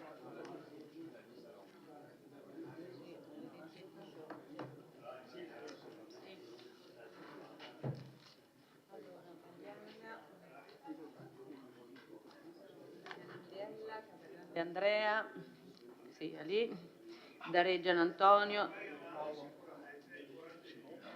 De Antoni Giulio, De Bastiani Alessandro, De Nardi Barbara, Dus Marco, Miatto Antonio, Pagotto Alberto, Parrella Roberto, Rasera Gianni, Rosset Mario, Salezzi Silvia, Sant'Antonio Paolo, Presente. Scottà Giancarlo, Tonon Roberto e Valaschin Gianni, ci siamo tutti. Bene, allora nella riunione di capigruppo si è deciso di portare in votazione il punto, direi riprendiamo dalla interruzione, ovvero dichiarazione di voto. Non vedo prenotazioni. Sì. Consigliere Rosser, capogruppo Rosser, prego. Grazie Presidente. Noi riteniamo che la coerenza è merce rara. Il nostro voto a questo punto dell'ordine del giorno è contrario. Grazie. Grazie capogruppo Rosset. Prego consigliere Darè. Sì, grazie Presidente. Prendo atto del voto contrario. Voglio però ricordare che perderemo 1 milione di euro del PNR sulla discarica di Forcal, 250.000 sulla palazzina sociale in via Galileo Galilei e 2 milioni e mezzo circa del Piazzoni. Questi sicuramente la città oggi diventa più povera. Per il nostro sarà un voto favorevole. Grazie consigliere Darè. Passiamo in voto. Consigliere De Antoni, prego. Sì. Capogruppo. Mi riallaccio all'intervento del consigliere Darè. Dunque, non è vero quello che ha detto, non è vero, perché il finanziamento del PNRR sulla discarica è del maggio del 2023. Un anno per decidere questa cosa. Allora, se fosse stato così urgente, come dice lei, per finire i lavori, adesso, tra l'altro, come lei sa, sono cambiate anche le fonti di finanziamento, perché i 2 interventi non sono più inseriti nel PNRR, ma sono inseriti sulle finanziamenti normali, come è scritto nelle premesse della delibera. Quindi ha ragione a dire che le cose devono andare avanti, però non può dire che perderemo i finanziamenti. Questo non lo può dire assolutamente. Quindi, dichiarazione di voto. Quindi, consigliere De Antoni, il vostro voto è? Il voto è contrario. Grazie. Consigliere Dus, prego. A fretta, Presidente. No, appunto. Non ho alcuna fretta. Ci abbiamo messo molti mesi ad arrivare a questi provvedimenti e come ho fatto, ringrazio la segretaria per la chiarezza, però ho fatto anche notare che pur essendo comunque dentro i termini dei famosi 45 giorni, no, di, tra virgolette, chiamiamolo semestre bianco, sono stati portati dei provvedimenti che sono degli atti politici importanti. Quindi, oltre a provvedimenti che serviranno poi per far funzionare la macchina amministrativa, di cui magari si sarebbe potuto portarli anche prima o stralciarli dal mare magnum, c'era tempo, modo per presentarli e per pianificarli. Più o meno 45 giorni dalle elezioni, mi sembrano che siano degli atti puramente politici e probabilmente una prova di forza che è stata portata qui e messa e sottoposta a questo Consiglio. Noi voteremo contrario. Grazie. Bene, mi sembra che ci siano tutte le dichiarazioni di voto, quindi passiamo in votazione. Prego, votate.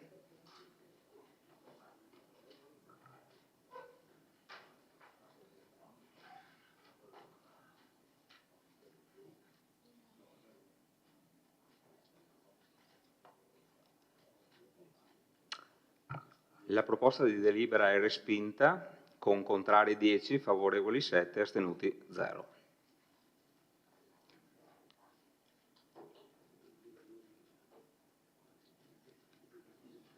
Passiamo al prossimo punto, PNRR, adozione della variante parziale numero 75 PRG, ai sensi dell'articolo 35, finalizzata alla posizione del vincolo preordinato all'esproprio per la realizzazione di un'opera pubblica presso l'area occupata dell'ex discarica di Forcal, sita in via Trementina, e contestuale Comune di Vittorio Veneto, protocollo del 10/4/2024, approvazione dell'adeguamento del progetto esecutivo già approvato di decreto numero 211 del 2022.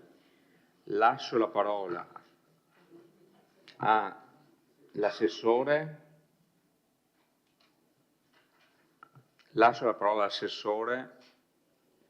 Non c'è l'assessore? È il sindaco? Sindaco, lascia la parola al dirigente ingegner Curti, prego. Sì, Sì, un attimo, lascio la parola al segretario, prego.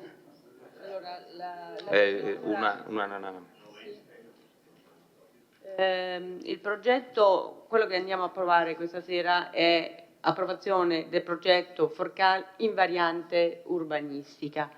La variante urbanistica può essere sicuramente adottata e può essere oggetto della discussione. Quello che ci viene a mancare è la copertura finanziaria, perché se non l'abbiamo messo nella variazione di bilancio, e questi sono gli effetti che abbiamo detto. Sto precisando quello. Cioè io vedo quello che fa l'Aula e mi adeguo, cioè non è che posso prevedere. Come va? Il futuro.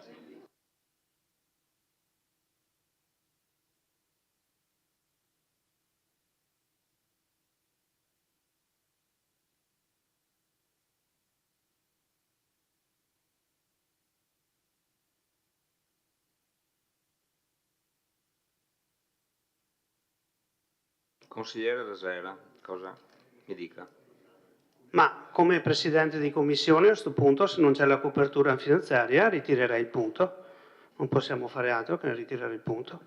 Bene, allora a questo punto mettiamo ai voti il ritiro del punto. Un attimo che...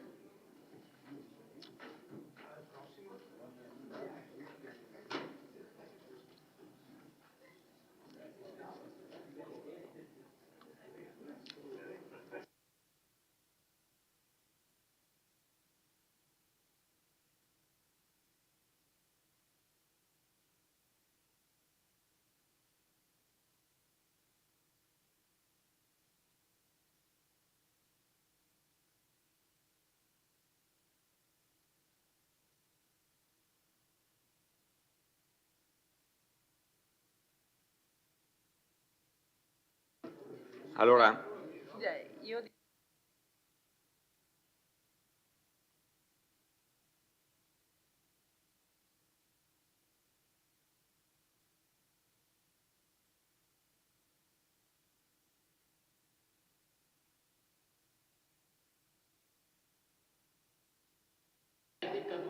Appunto, lo sto dicendo. allora Lo sto dicendo da...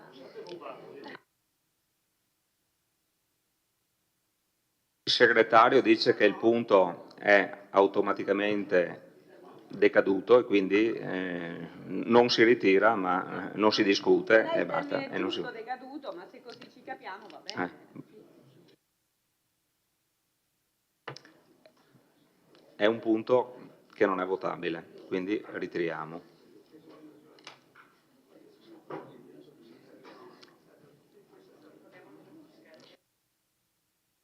Passiamo al punto numero 5, variante urbanistica per la realizzazione di ampliamento dell'attività vitivinicola della ditta Vinitonon, in località Carpesica con la procedura di sportello SUAP ai sensi dell'articolo 4 della legge regionale 55-2012. Approvazione. Lascio la parola a Ingegner Curti, prego. Sì, si tratta dell'ennesima variante a questo progetto che nasce nel 2012, nasce già come un SUAP in variante urbanistica, in quanto l'area su cui sorge la cantina carpesica era definita come attività produttiva esistente da non ampliare, per cui quando nel 2012 la ditta decide di ampliare i propri fabbricati deve ricorrere a uno sportello unico in variante urbanistica. Con la prima variante passano da 6.300 m3 a 13.000 m3 circa.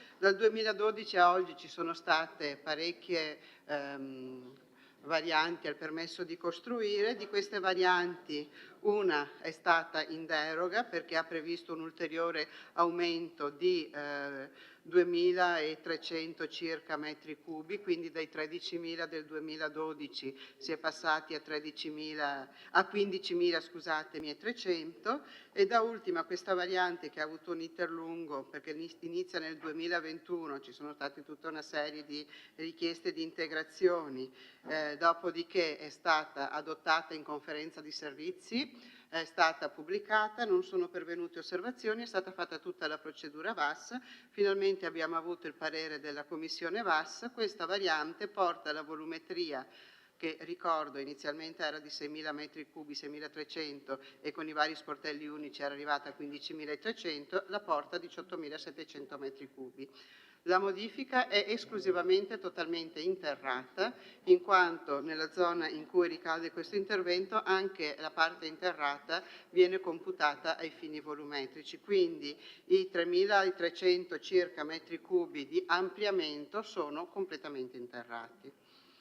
Per quanto riguarda il contributo straordinario, la proposta dell'ufficio è, siccome la ditta aveva dato l'opzione o pagarlo in un'unica soluzione o di fare opere, è di fare pagare in un'unica soluzione prima del rilascio del permesso di costruire.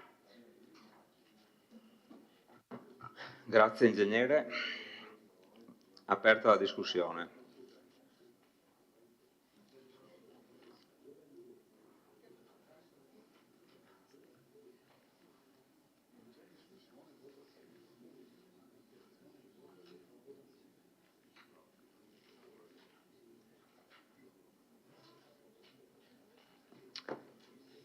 Allora, passiamo in dichiarazione di voto. Prego, consigliere Rosset. Grazie Presidente. Allora, noi siamo favorevoli perché questa variante è necessaria all'attività di un'azienda e può dare anche l'opportunità di maggior sviluppo all'azienda stessa. Grazie. Grazie consigliere. Consigliere Dalè. Anche il nostro voto è favorevole, credo che lo sviluppo dell'azienda Tonon sia un'opera importante, noi siamo disponibili a tutte le aziende e i posti di lavoro che possono creare e quindi il nostro voto sarà favorevole.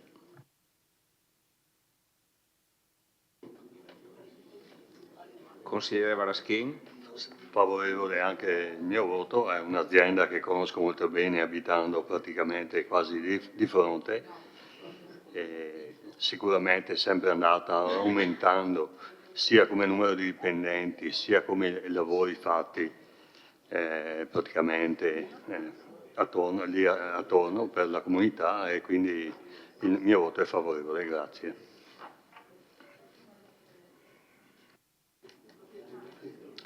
Dichiarazione di gruppo per Forza Italia, anche Forza Italia è favorevole.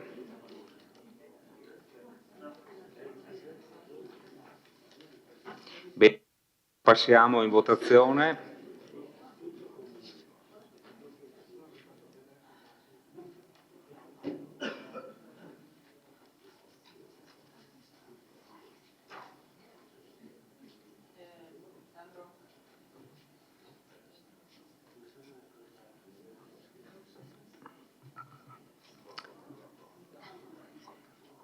colpo di scena. Allora la delibera è approvata all'unanimità, quindi 17 favorevoli, 0 contrari e 0 astenuti. Non serve la immediata eseguibilità.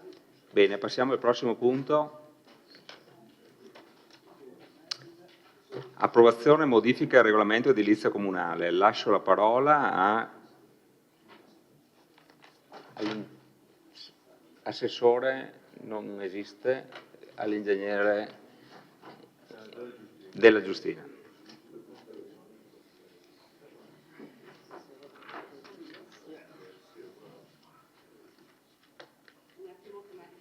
Sì, prego.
Eccoci.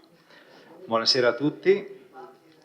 Un anno fa circa è stato approvato il nuovo regolamento edilizio sulla base del regolamento edilizio tipo emanato dalla Regione. Tacitamente, o neanche tanto tacitamente, ci si era prefissati il compito di rodare questo nuovo strumento nel giro di qualche mese, di un anno, in modo da raccogliere eventuali spunti per migliorarlo, modificarlo localmente, in modo da renderlo più attuale e più confacente alle esigenze di chi opera in campo edilizio e urbanistico. La cosa è stata fatta nel giro di quest'anno. Abbiamo raccolto osservazioni sia dai professionisti, anche dai cittadini, da assessori e consiglieri, e li abbiamo sintetizzati in alcune modifiche al regolamento edilizio, che ora vi vado a illustrare sinteticamente. Ritengo di saltare quelle che sono delle mere formalità o delle correzioni di errori di ortografia che non hanno significato edilizio urbanistico. Mi concentro su quelle voci che magari possono essere più interessanti. Inizio dalla definizione di volume urbanistico, nella quale era stata esclusa l'esclusione, scusate il gioco di parole, dei balconi dal volume edilizio, cioè i comunemente detti terrazzini, balconi terrazzini, pacificamente non vengono conteggiati nel volume urbanistico. Non era specificato e l'abbiamo aggiunto.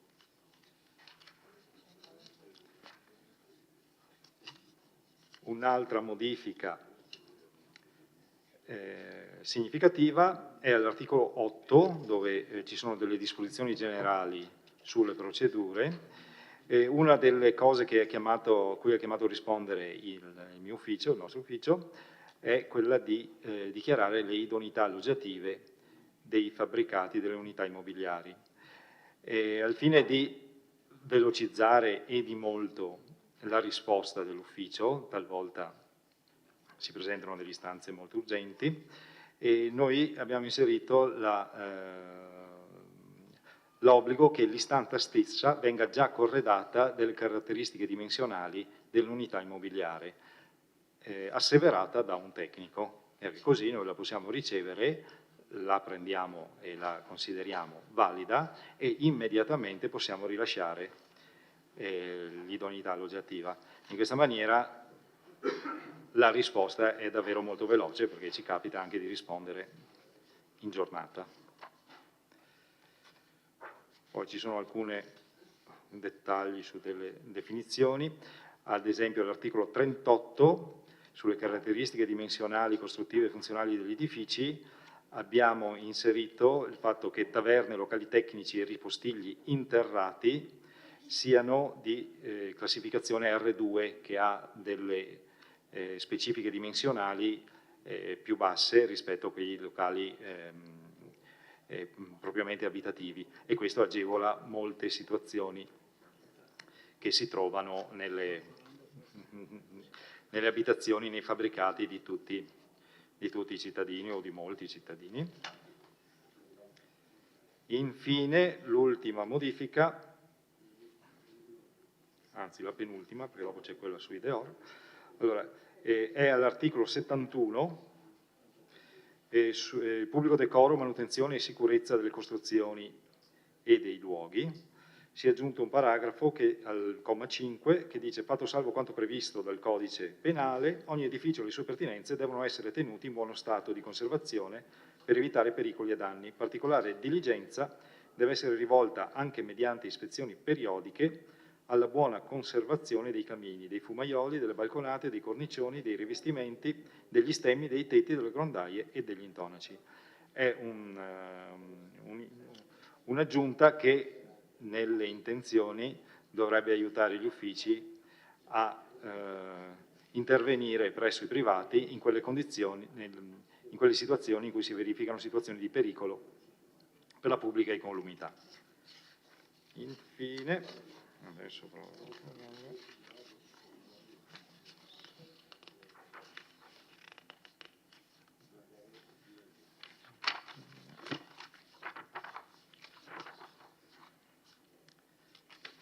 Torno un attimo indietro all'articolo 53, chioschi DEOR. Abbiamo aggiunto sulla voce DEOR, che sono quelle costruzioni che i pubblici esercizi possono realizzare per aumentare la propria superficie di somministrazione. Abbiamo aggiunto questa specifica: i DEOR devono costituire elemento di valorizzazione dell'ambito in cui si collocano, senza compromettere la percezione e il decoro degli elementi architettonici, urbani e paesaggistici che caratterizzano il contesto dove si vanno a collocare. È pertanto esclusa la realizzazione di DEOR mediante posa di strutture metalliche coperte da telo in PVC o altro materiale plastico. È una misura che tende a scoraggiare eventuali installazioni e realizzazioni dallo scarso pregio architettonico e anche estetico, in modo da lavorare per un miglioramento, insomma, di queste strutture che ci sono in città. Queste sono le principali modifiche che sono state introdotte. Come dicevo prima, ce ne sono altre sparse qua e là, ma sono più che altro delle correzioni di refusi o delle imprecisioni delle piccole imprecisioni che c'erano nella versione originale. Grazie. Grazie ingegnere Della Giustina. Aperto il dibattito. Consigliere Tonon. Sì, grazie. Solo due piccolissime osservazioni all'articolo, l'ultimo che ha citato l'ingegnere Della Giustina, cioè l'articolo 53. Ricordo che i DEOR erano una delle, come dire, di quegli ambiti in cui anche l'attenzione del collega Scottà era particolarmente acceso sui DEOR. I DEOR. Allora, l'ultimo comma dell'articolo 53 dice: all'eventuale cessazione dell'attività, qualora intervenga un cambio di destinazione d'uso della porzione di immobile ad essa dedicata, il DEOR dovrà essere rimosso. Presumo che l'intenzione sia quella di non lasciare dei DEOR lì chissà fin quando. Presumo. Mi viene... La domanda in sostanza è questa: o c'è una tempistica nel caso di cambio di destinazione d'uso, e però se invece di un cambio di destinazione d'uso c'è solo una chiusura, il DEOR può restare là all'infinito? Punto di domanda? No, appunto è questa la domanda, perché non ho visto se è normato da un'altra parte, Però se un cambio di destinazione avviene dopo 4 anni, punto di domanda, nel senso che da 4 anni è chiuso, e l'altro, forse mi pare possa essere precisato un po' meglio, 2 commi sopra, proprio la parte sostituita, no? Cioè, o aggiunta. Allora, i DEOR devono costituire elementi di valorizzazione dell'ambito, eccetera. Allora, si vanno a collocare, ecco, è pertanto esclusa la realizzazione di DEOR mediante posa di strutture metalliche coperte da telo in PVC o altro materiale plastico. Il dubbio era, se noi precisiamo di strutture metalliche, se uno la fa in legno può mettere la plastica. Se vogliamo evitare la plastica, perché poi la struttura portante è scritto sopra, 2 commi sopra, può essere acciaio, vetro, policarbonato, eccetera, legno. E direi che comunque la copertura non può essere in PVC, punto. Non quelli che sono le strutture metalliche. Non so se ho reso l'idea. In modo da evitare che uno arrivi, io faccio la struttura in legno per cui metto il PVC. Non si può dire no a quel punto, giusto? Se non ho inteso male, grazie.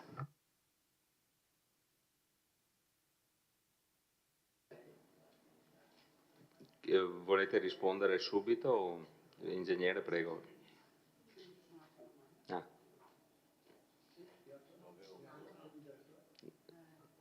Sì.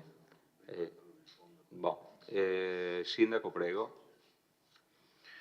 Mi associo a quanto già detto orora dal consigliere Tonon.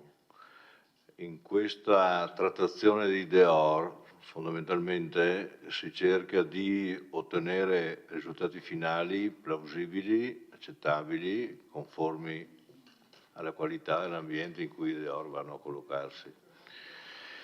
Per cui dopo aver parlato anche con gli uffici, avevo preparato un emendamento che provo a... perché può darsi che una qualche struttura che abbia un sostegno metallico e anche adeguati teli in PVC possa essere architettonicamente accettabile e quindi lasciare ai nostri uffici e ai nostri tecnici la possibilità di decidere se va bene o non va bene, fosse un grado di libertà che potremmo anche concederci tagliando le ultime 3 righe, Ingegnere della Giustina, dell'articolo 55? 53, sì, scusi. Testo originario è quello che leggiamo, dove dopo il punto e virgola c'è scritto è pertanto esclusa la realizzazione di DEOR mediante posa di strutture metalliche coperte da telo in PVC o altro materiale plastico. Io proporrei con questo emendamento di tagliare dopo il punto e virgola. Quindi legno più PVC e altre soluzioni intermedie, lasciamo la libertà dell'architetto di produrre qualcosa, salvo verificarne la congruità da parte dei nostri uffici.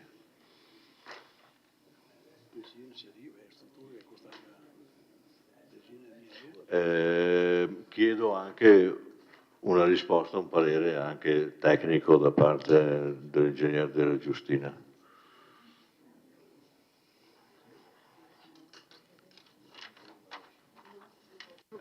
Purtroppo il parere tecnico devo darlo io. Prego. Purtroppo il parere tecnico lo devo dare io, comunque non c'è problema alla proposta. Non è proprio perché sulla delibera non è una cosa che posso delegare ai miei colleghi. Farei volentieri, ma non posso. E quindi no, favorevole a questo emendamento. Poi lo scopo era di evitare quei cappannoncini piccoli da sagra che vediamo ogni tanto. Si poteva scrivere diversamente, ma non è facile perché si vuole evitare il capannone da sagra, poi chiaramente quando cerchi di evitare quello viene fuori qualcos'altro, quindi va bene per noi l'emendamento proposto dal sindaco, non è un problema. Tecnicamente favorevole.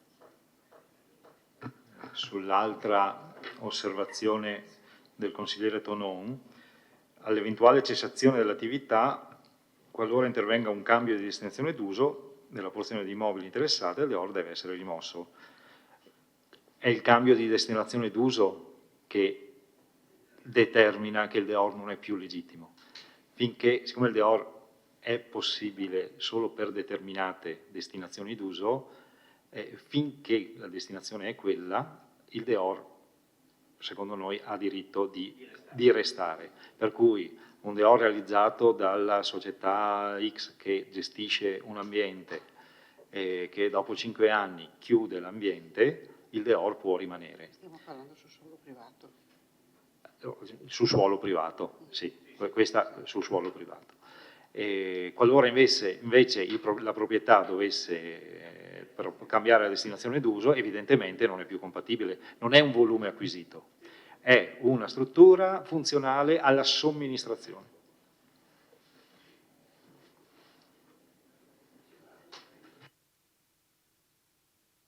Consigliere Denardi.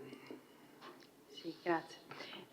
Io credo che i ragionamenti che sono stati fatti dal sindaco, anche dal collega Tonon, ne avevamo parlato prima, avessero lo scopo di garantire, diciamo così, il decoro di queste strutture, comunque inteso come decoro anche rispetto all'ambiente circostante nel quale sono collocate. Mi domando non se la realtà X realizza il manufatto, lo usa per 5 anni, poi cessa l'attività e cambia la destinazione d'uso. Sì, è un problema e giustamente va osservato.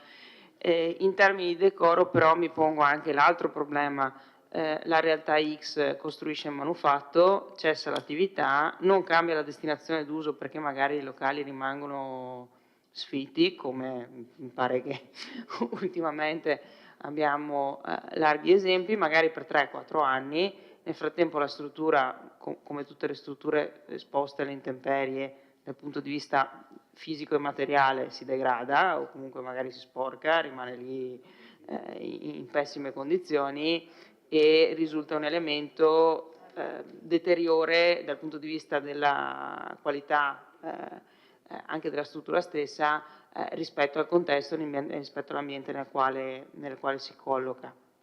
In questo senso, adesso non chiedo necessariamente di modificare la previsione, ma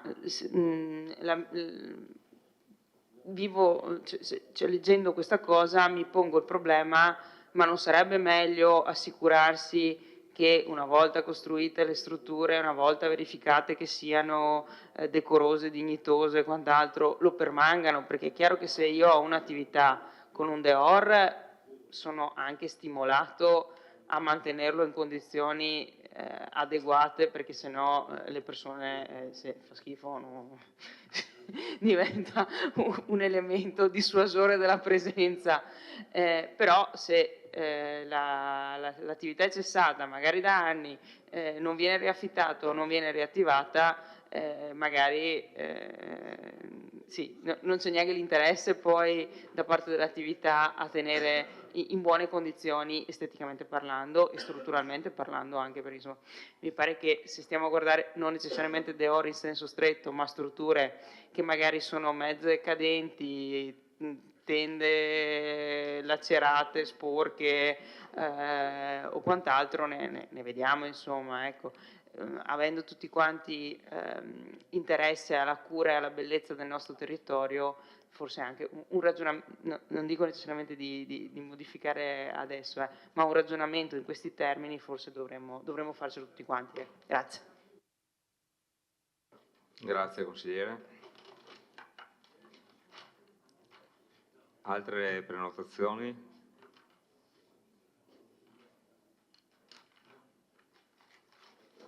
Non ci sono interventi, se volete passiamo alla votazione dell'emendamento.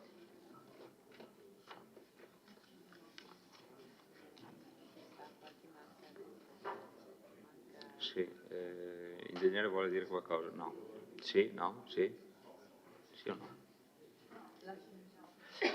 sì, in quel caso potrebbe subentrare, si va male, perché chiaramente l'estetica è soggettiva, però anche lì ci si prova almeno, potrebbe subentrare l'articolo 71, dove si parla di decoro, manutenzione e sicurezza. Chiaramente vale per la facciata prospiciente la strada o la pista ciclabile, ma vale anche per un deor, vale anche per qualsiasi costruzione.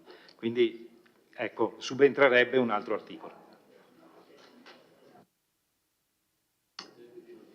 Consigliere De Antoni.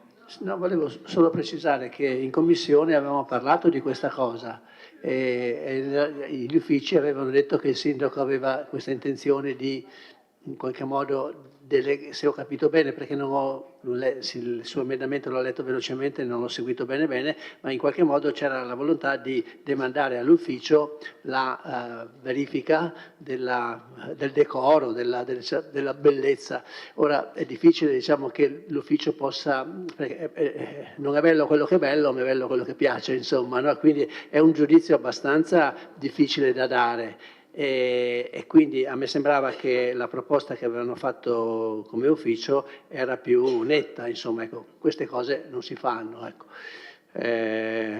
Sì, non voglio, mi dispiace mettermi contro il sindaco, però effettivamente demandare all'ufficio, non c'è neanche una commissione edilizia, non c'è la commissione quell'altra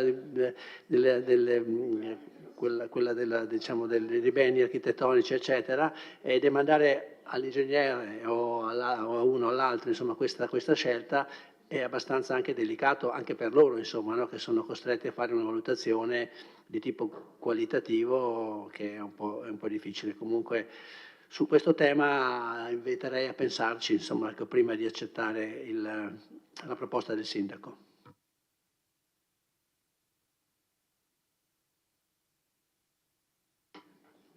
Bene, allora l'emendamento proposto è a pagina 35 del regolamento edilizio, articolo 53, dunque nel terzultimo capoverso si sostituisce i deor devono costituire, leggo il testo originario, devono costituire elemento di valorizzazione dell'ambito in cui si collocano senza compromettere la percezione ed il decoro degli elementi architettonici, urbani e paesaggistici che caratterizzano il contesto dove si vanno a collocare. Poi si stralcerebbe la parte successiva, quindi è pertanto esclusa la realizzazione di deor mediante posa di strutture metalliche coperte da telo in PVC o altro materiale plastico. Leggo per correttezza il testo emendato per intero. I deor devono costituire elemento di valorizzazione dell'ambito in cui si collocano senza compromettere la percezione del decoro degli elementi architettonici, urbani e paesaggistici che caratterizzano il contesto dove si vanno a collocare. Andiamo in votazione.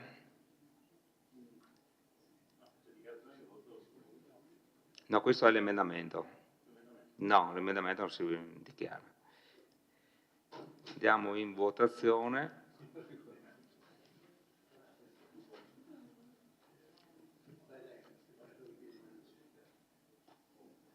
Allora, per il cambiamento dal testo originario al testo emendato, favorevoli?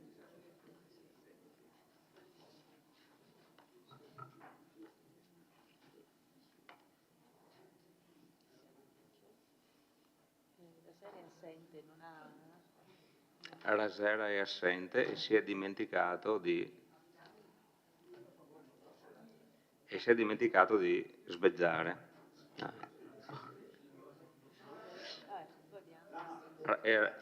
Rasera in votazione, prego.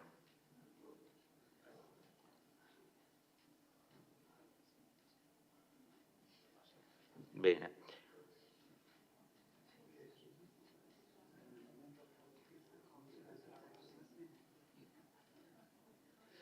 La delibera, scusate, l'emendamento è approvato con favorevoli 7, contrari 0, astenuti 10. Bene. Ora passiamo in votazione e dichiarazione di voto, scusate, della delibera così emendata, del regolamento edilizio, delibera e regolamento edilizio così emendato. Prego, consigliere Dus. Sì, faccio una dichiarazione di voto anche legata al voto sull'emendamento, perché ci tenevo anche, perché la proposta aveva sicuramente una sua ratio. Ho ritenuto dal punto di vista mio che non fosse il caso di lasciare questa libertà, non per mancanza di fiducia nei confronti degli uffici, ma perché già le regole generali che governano l'urbanistica e l'edilizia sono molto complicate. Se lasciamo troppa discrezione creiamo poi che a seconda di chi fa l'istruttoria si possano trovare dei pareri discordanti. Quindi secondo me poteva, come era stata presentata agli uffici, mi sembrava abbastanza chiara, però se l'assessore urbanistica ritiene che così non era, va bene, e così è stato, insomma. E invece voteremo a favore del regolamento così presentato. Grazie capogruppo Rosset. Grazie Presidente. Abbiamo già approvato il regolamento edilizio comunale e ora approviamo anche le modifiche. Il nostro voto è favorevole. Grazie. Altre dichiarazioni? Basta. Passiamo in votazione.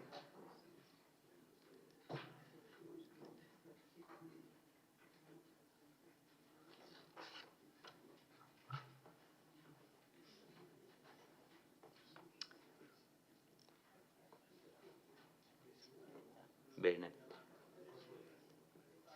La delibera è approvata all'unanimità, favorevoli 17, contrari 0, astenuti 0. Passiamo al punto successivo. Proposta di permuta di area comunale in via del Cimitero a San Giacomo di Veglia mediante trattativa privata. Approvazione. Lascio la parola all'assessore Antiga. Grazie Presidente e buonasera a tutti. Al punto numero 7 in cartellina avete la proposta di permuta dell'area comunale in via del Cimitero a San Giacomo di Veglia mediante trattativa privata. È una cosa che arriva in Consiglio Comunale dopo un po' di tempo di trattative con la proprietà, che tra l'altro coincide anche con un consigliere che ho visto che puntualmente ha lasciato l'Aula. E in buona sostanza vorrei rappresentare cosa ad oggi è stato proposto e quindi va in votazione a questo Consiglio Comunale. L'immobile che noi stiamo parlando è in via del Cimitero a San Giacomo di Veglia e in buona sostanza è quell'immobile che è... No, c'è? Sì, ma non so ancora istruzioni su come farlo. Proviamo a sentire. Beh, intanto che si organizza magari vado avanti con la presentazione. In via del Cimitero c'è un immobile che da troppo tempo, io l'ho sempre visto tra l'altro così un po' degradato e anche in mezzo a tanti alberi, è stato acquisito ed è stato fatto una richiesta di ristrutturazione del fabbricato. Nelle discussioni che si faceva in merito al fabbricato, il consigliere ha sempre sentito che c'era la necessità di fare un marciapiede di collegamento tra la via Caviglia e il cimitero che oggi manca e che quindi tutte le funzioni che poi fanno o comunque le persone che frequentano il cimitero si trovano in quella via ovviamente messi male perché non c'è nessuna tutela di chi poi cammina o peggio ancora quando c'è il funerale. È stato così visionato una proposta che poteva arrivare a questo Consiglio Comunale con un parere favorevole degli uffici perché potenzialmente noi possiamo avere 1,50 m di fronte strada che viene ceduto al patrimonio comunale per poter realizzare il marciapiede. E poi, se avete, no, non è ancora arrivata, se avete in mente, sulla via del cimitero a destra c'è un parcheggio, che non è che sia un parcheggio di grandi dimensioni, e siccome la proprietà dopo il parcheggio è sempre dello stesso proprietario, c'era la possibilità di portare a casa anche un po' di terreno, perché un domani, quando c'è la necessità e ci sono le economie, di poter fare e ampliare quel parcheggio. Ovviamente a compensazione delle due aree, quella che un domani, eccola qua, che parliamo della Mapale 664, che domani potrebbe essere la continuazione del parcheggio che oggi c'è attiguo al cimitero, con la somma di tutta l'area che poi dovrà essere impegnata per fare il marciapiede, parimenti si dovrebbe cedere l'area del comune che è la 343. Il cambio abbiamo fatto alla stessa identica metratura, non c'è né conguaglio, non c'è assolutamente nulla. Ancorché, se dobbiamo proprio fare un'analisi delle cose, portiamo via. Gentilmente ci è stato detto di poter cedere 1,5 metri che arriviamo proprio tanto vicino alla casa, però noi di quello poco ci preoccupiamo di avere un percorso pedonale che poi verso via Caviglia potrebbe continuare perché è sempre area comunale.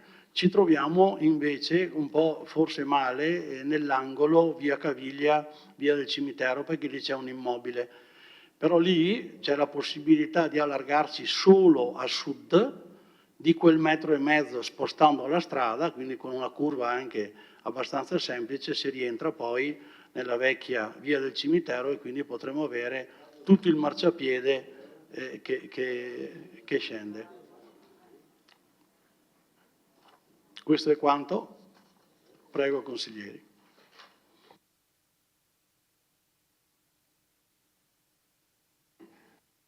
Apriamo il dibattito.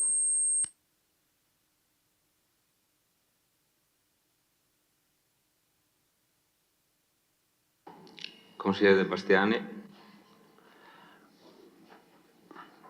Allora, io ritengo che questa delibera ci mette tutti quanti in imbarazzo, non penso solo noi della minoranza, ma penso anche quelli della maggioranza. Dobbiamo decidere, no, a te non ti interessa, ma mi mette in imbarazzo. Vabbè. Dobbiamo decidere, dobbiamo decidere su un argomento che riguarda un nostro collega. Se votiamo a favore ci diranno che abbiamo votato a favore perché è un consigliere comunale, uno dei nostri. Se noi votiamo contro ci diranno che abbiamo votato contro perché noi siamo della minoranza e lui della maggioranza. Io dico, tra l'altro mancano 2 mesi alla fine della legislatura, 2 mesi. A giugno nessuno di noi sa per certezza se saremo ancora seduti a questo tavolo o se ci saranno altre persone. Io ritengo che sarebbe stato opportuno, anche per rispetto per appunto i consiglieri che dovranno votare, soprassedere e portare questa delibera una volta che saranno cambiate le cose. Dopo io auguro al consigliere di essere rieletto e quindi sarà nuovamente nella stessa situazione, ma potrebbe anche essere che cambino le cose e quindi che lui possa fare più serenamente la sua richiesta e chi voterà potrà farlo con maggior serenità in quanto non è coinvolto in questo legame emotivo.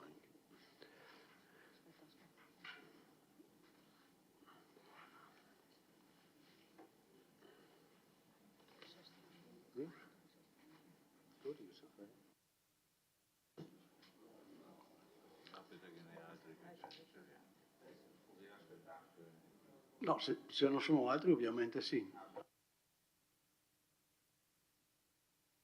Consigliere Dus. Sì, effettivamente le parole del consigliere De Bastiani sono condivisibili e lo sono a maggior ragione se si vanno a leggere le carte e si vede che il collega aveva presentato questa proposta il 6 settembre 2022. Quindi sì, è stato bravo a tenere fino adesso, diciamo, però voglio dire, è un'operazione che assolutamente condividiamo nei contenuti, che porta sicuramente un aiuto anche al quartiere, però non nei modi e nei tempi soprattutto, perché i tempi sono fuori tempo massimo, scusate il gioco delle parole. E quindi il nostro voto è di astensione.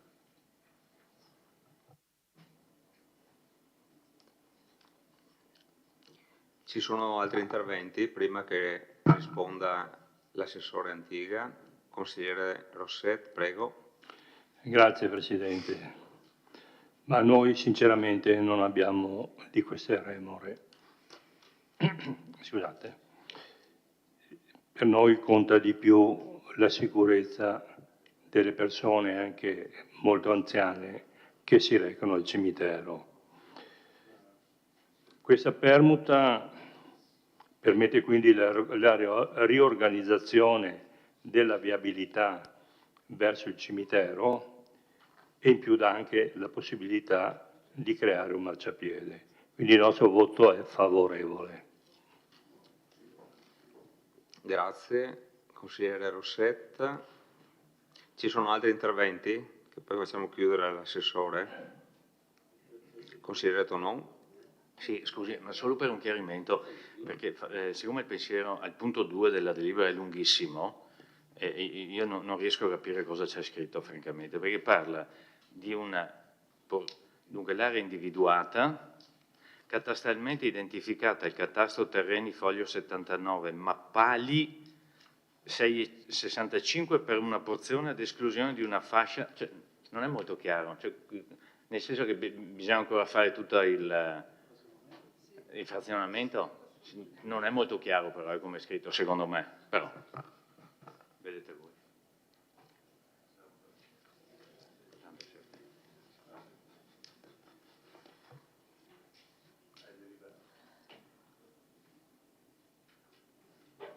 Altri interventi? Possiamo considerare conclusi gli interventi e fare... Va bene. Con Assessore Antiga, prego. Grazie Presidente. Il buon Alessandro dice imbarazzante, perché è un consigliere comunale. Io invece ho trovato nella persona del consigliere comunale disponibilità a fare il bene della città, perché poteva tranquillamente fare il muro in strada, farlo nuovo, giusto? E domani mattina, se c'era un'opera da fare, si andava a esproprio pagando quello che era giusto pagare. Oggi invece siamo nella situazione e quindi ringraziamo il proprietario, non parliamo più del consigliere, il proprietario che in prima istanza il marciapiede ve lo lascio perché credo che sia corretto, datemi però cortesemente dell'area laterale. Abbiamo detto, beh, a questo punto le cose le facciamo bene. Siccome lì c'è la necessità di ampliare anche un po' il parcheggio e quindi non è che ci sia... Quindi non è che perché sia un consigliere comunale o non sia un consigliere comunale che le cose cambiano, è un cittadino che in questo caso, secondo me, si sta comportando per il bene della città.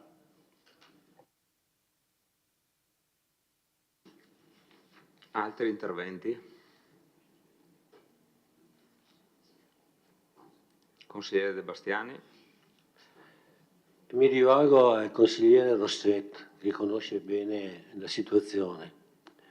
Se veramente avete a cuore la sicurezza di chi percorre quella strada che si reca in cimitero, lo sappiamo, mi spiega perché c'è un divieto di accesso solo ai mezzi di oltre 8 tonnellate, mi spiega perché una volta al mese un bilico si incastra in quella curva e passano camion appunto dove ci sono le persone in bicicletta che vanno in cimitero di dimensioni di gran lunga superiori a quelle che possono accedere in via Caldelivera, perché in via di Caldelivera i camion non possono accedere, se non sbaglio, no? E allora entrano da quella parte là dove c'è una strada che è 1/3 di via Caldelivera. Allora, dico, se si ha a cuore la sicurezza, si valuti in futuro, chi sarà qua, il caso di limitare il traffico pesante in quella strada. Lo dico perché dei residenti in quella zona lo hanno più volte chiesto e più volte gli è stato negato quello che loro hanno chiesto. Lo sappiamo, no?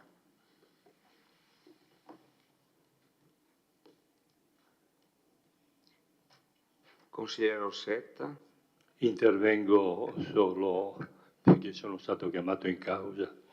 Consigliere De Bastiani, lo so, abbiamo un'amica in comune che abita in quel posto e sappiamo entrambi quante battaglie ha fatto perché la strada fosse in sicurezza. Se non è stata messa in sicurezza come anch'io avevo chiesto, non è né colpa mia, né colpa sua, né colpa dei residenti. Andiamo a trovare chi non ha preso in considerazione queste problematiche. Come c'è un'altra via poco lontano di là, e le dico anche il nome, via Bea. Un cittadino ha raccolto le firme di tutti i residenti in quella via e sta ancora bestemmiando perché nessuno gli dà risposte. Quindi siamo d'accordo su questo modo di comportarsi da parte di qualcuno. Grazie.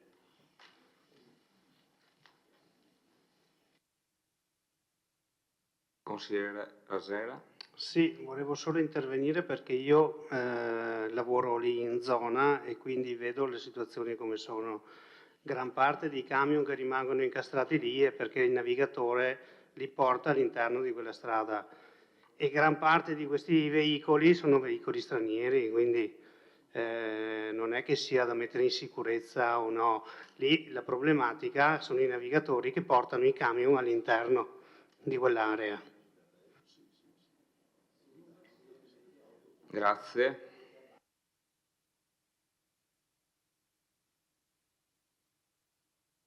Altri interventi? Non vedo altri interventi. Passiamo in dichiarazione di voto. Dichiarazione di voto. Non vedo dichiarazione di voto. Passiamo in votazione. Consigliere Rosser, dichiarazione di voto, prego. Presidente, volevo ricordarle che io ho già fatto la mia dichiarazione di voto nel mio primo intervento e rimane quella. Grazie. Grazie.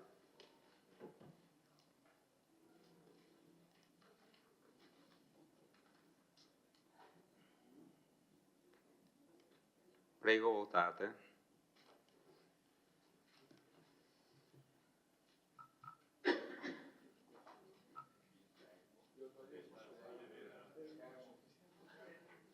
Scusate, potete switchare lo schermo? Grazie.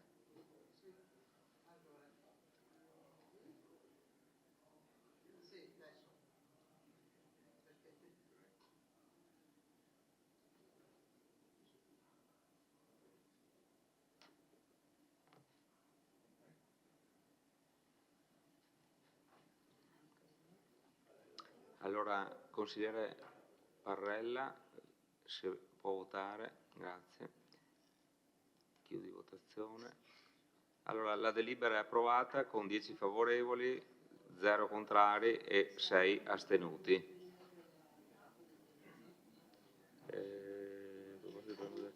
Votiamo per la immediata eseguibilità.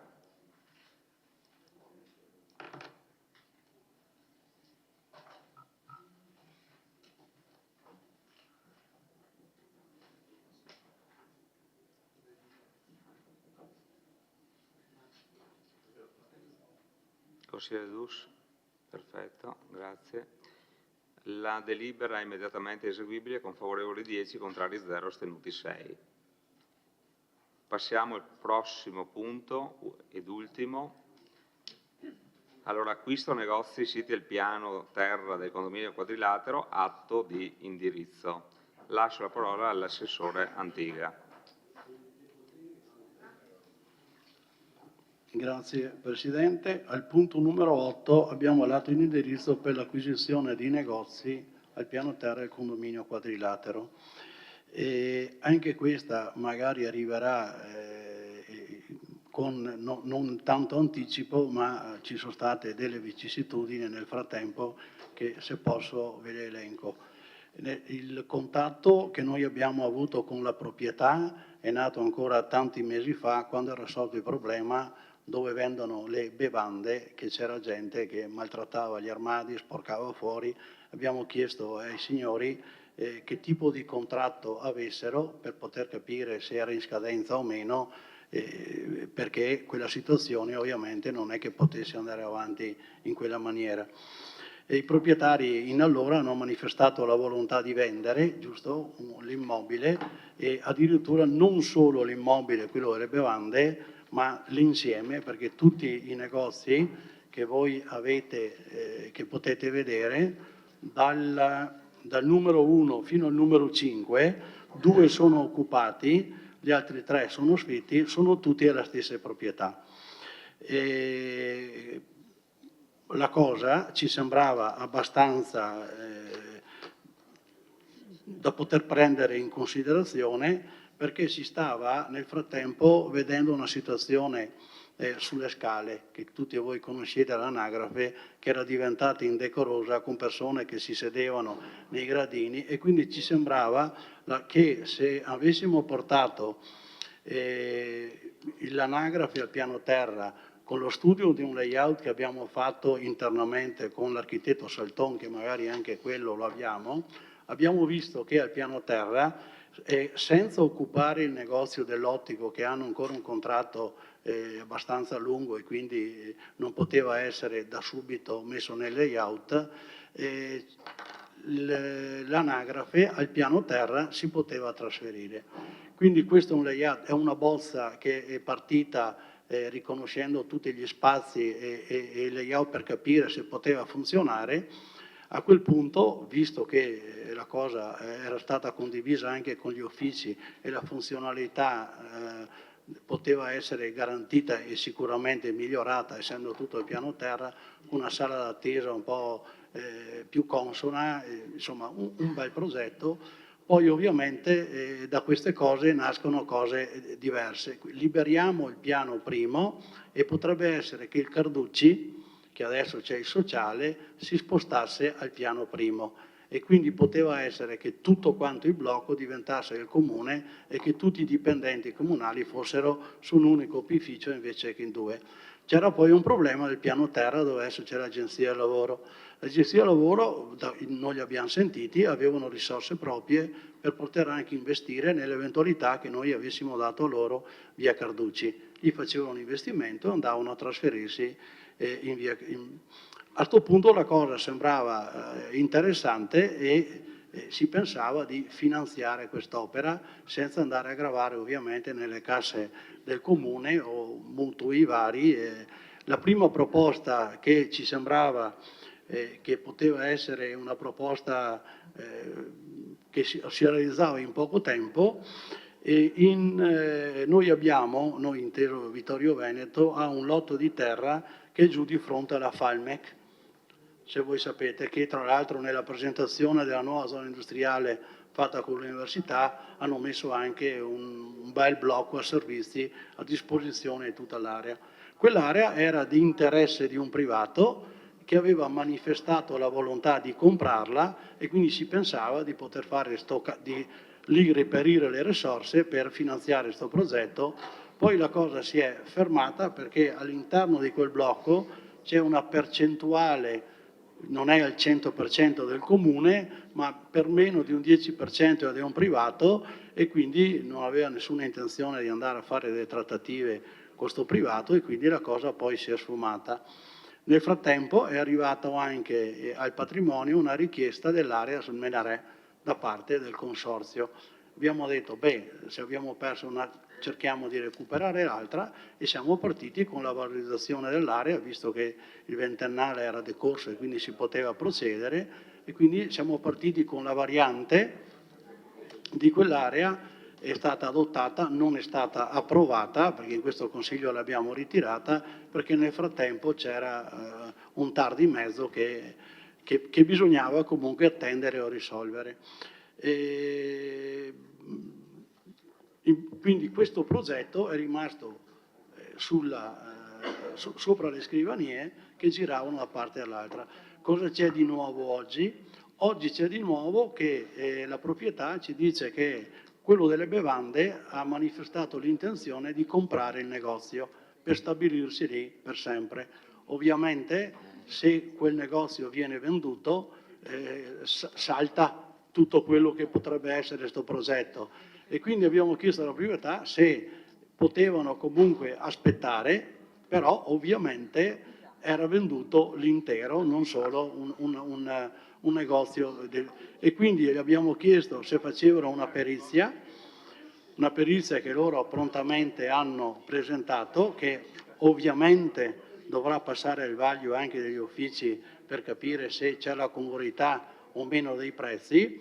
Io ho visto che più o meno sono stati valutati 700 euro al metro quadrato i negozi, perché i negozi hanno mediamente la metà del commerciale al piano interrato come deposito. Tra l'altro nella perizia ho visto io una nota al foglio 1, dicono che il negozio dell'1 è 40 metri quadrati e valutando a 1.000 euro al metro quadrato danno 50.000 il totale, quindi insomma, è da vedere, però stiamo parlando di una manifestazione di interesse, perché se è di interesse di questa amministrazione, di questo Consiglio qui rappresentato, di andare avanti con questa trattativa, ovviamente andremo a fare delle perizie vedendo chiaramente con l'ufficio delle entrate per capire quali sono i valori che oggi si va a transare dei negozi che siano più o meno parimenti, se ne troviamo qui vicino niente di bene, e quindi cercare di in qualche modo costruire un percorso per portare a casa questi negozi, che oggi non abbiamo assolutamente la potenzialità economica di poterlo fare, perché le due strade che avevamo viste, una si è raffreddata e l'altra è sospesa. Nella seconda, per la verità, stiamo vedendo di chiedere al TAR che si esprima prima possibile, se mi aiuta il consigliere Tonon, con come me l'ha ricordato l'altra volta, un'istanza di prelievo che potrebbe essere uno strumento per poter far sì che il TAR decida in tempi veloci per andare avanti. L'altra nota che abbiamo chiesto agli avvocati di capire che problemi ci fossero, positivo e negativo, per poter chiudere anche quella variante, quindi portarla in approvazione e poi ovviamente aspettare quel che sarà l'esito del TAR. Vi ho fatto un quadro generale per poi tornare al punto. Grazie consiglieri.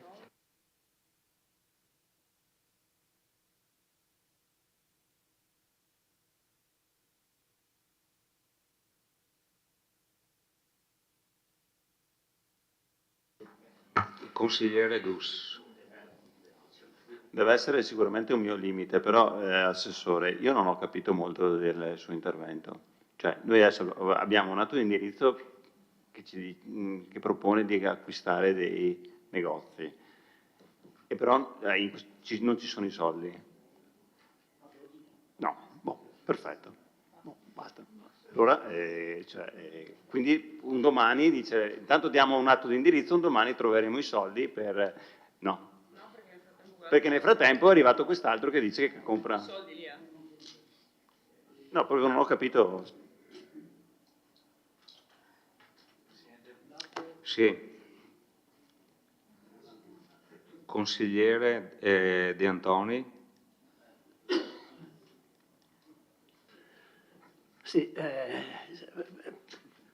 per me diciamo, questa proposta mi sembra più un atto per cercare un po' di consenso in questa fase un po' particolare della vita amministrativa del nostro comune, che non ha molto senso, perché ho detto giusto? No, non mi venivano le parole.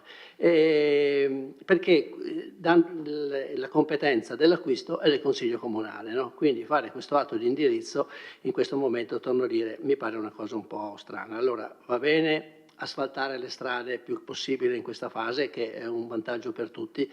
Magari su questo chiederei che ci fosse una programmazione migliore, che tenga conto soprattutto delle strade con un maggior traffico veicolare e quelle che sono più dissestate.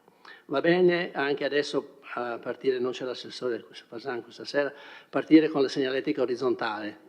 Anche qui, se si potesse dare la priorità alle strisce pedonali che non si vedono lungo la strada ed evitare magari di andare a fare le righe in parte della strada, forse sarebbe meglio. Va bene anche sfalciare i prati, anche ieri stavano già pulendo le aiuole, eccetera, però anche qui tenete conto che ci sono dei punti, mi sembra di aver letto una comunicazione dell'asilo nido dove parla che i bimbi sono andati nel prato che c'era fuori, che era forse l'erba un po' alta, ma non c'è scritto che l'erba era un po' alta, però che forse uno ha preso una zecca. Quindi diamo la priorità a quelle zone anche per lo sfalcio, che sono magari più nascoste alla vista della gente, ma che sono più utili da sfalciare anche per evitare inconvenienti di questo genere. E quindi dico, se la competenza è del Consiglio, se volete comprare questi locali, potevate portare direttamente il problema in Consiglio, che poteva essere acquisto dei locali, eccetera, eccetera.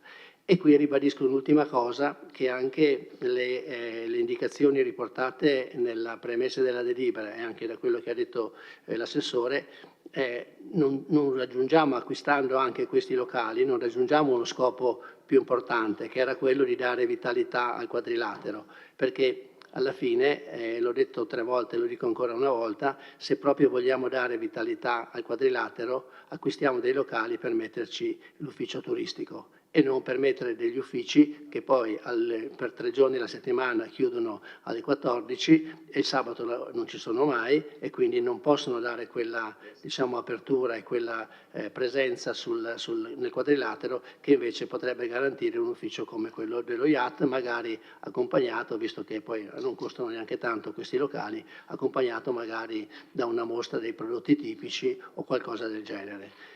Quindi io preannuncio anche subito il mio voto contrario a questo atto di indirizzo.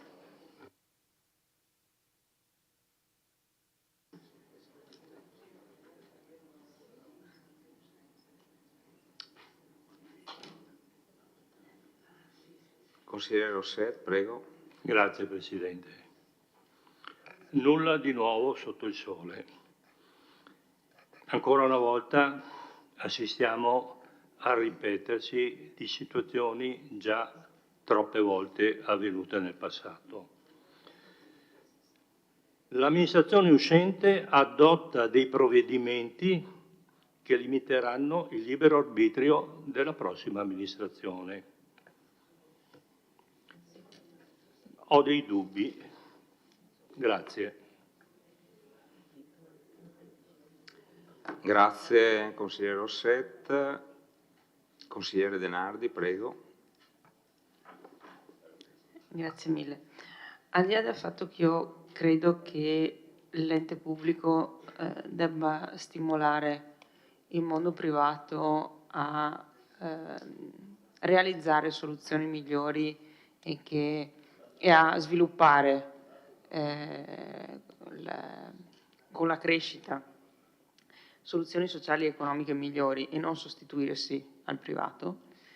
E qua sembra quasi una sostituzione da parte del pubblico al privato, perché quello che non riesce a fare il privato allora interviene il pubblico cercando di risolvere il problema. Allora, al di là di appunto che dovremmo, e ce l'ha insegnato l'Europa, i bandi europei sono tutti a cofinanziamento, perché ti dice io ti do una mano, ma anche tu mondo privato devi muoverti.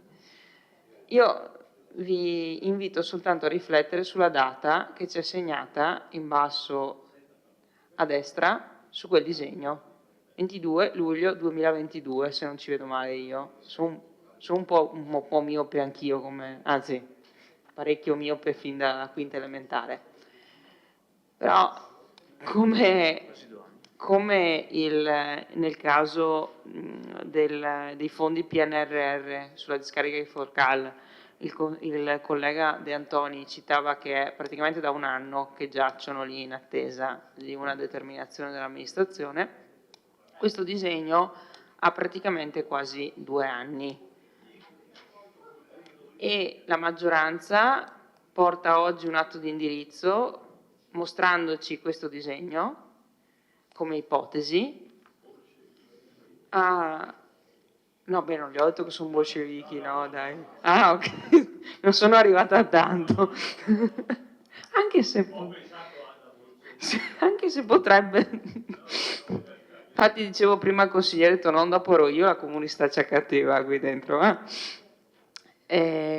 Appunto stavo dicendo, la maggioranza dopo quasi 2 anni porta in limine mortis di questa amministrazione, a meno di 2 mesi dalle elezioni, un atto di indirizzo sulla base di un'idea, di un disegno che è lì da quasi 2 anni.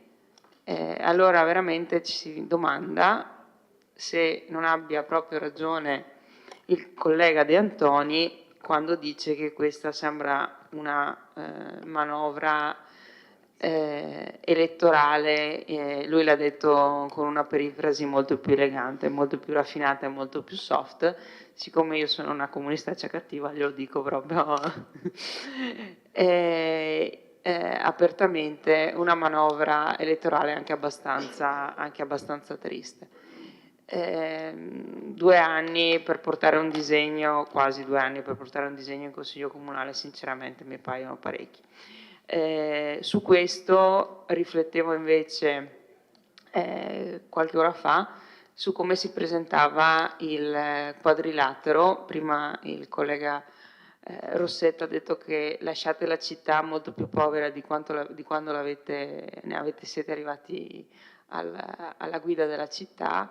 Il quadrilatero nel 2019, nella primavera del 2019, contava praticamente, tranne forse uno, tutti i negozi attivi e aperti, quando 1 anno e mezzo o 2 prima ce n'erano effettivamente parecchi di chiusi e ci eravamo posti assolutamente questo problema. In 2 anni, con una serie di interventi, si era riusciti a stimolare il privato per riempire di nuovo il quadrilatero. Mi chiedo se in 2 anni, perché quel disegno ha quasi 2 anni, non abbiate pensato a nient'altro per stimolare i privati a riempire di nuovo il quadrilatero.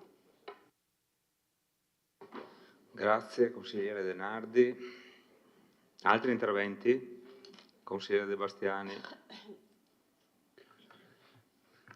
Allora condivido anch'io che non mi sembra il caso di impegnare adesso le future amministrazioni, non mi sembra il caso.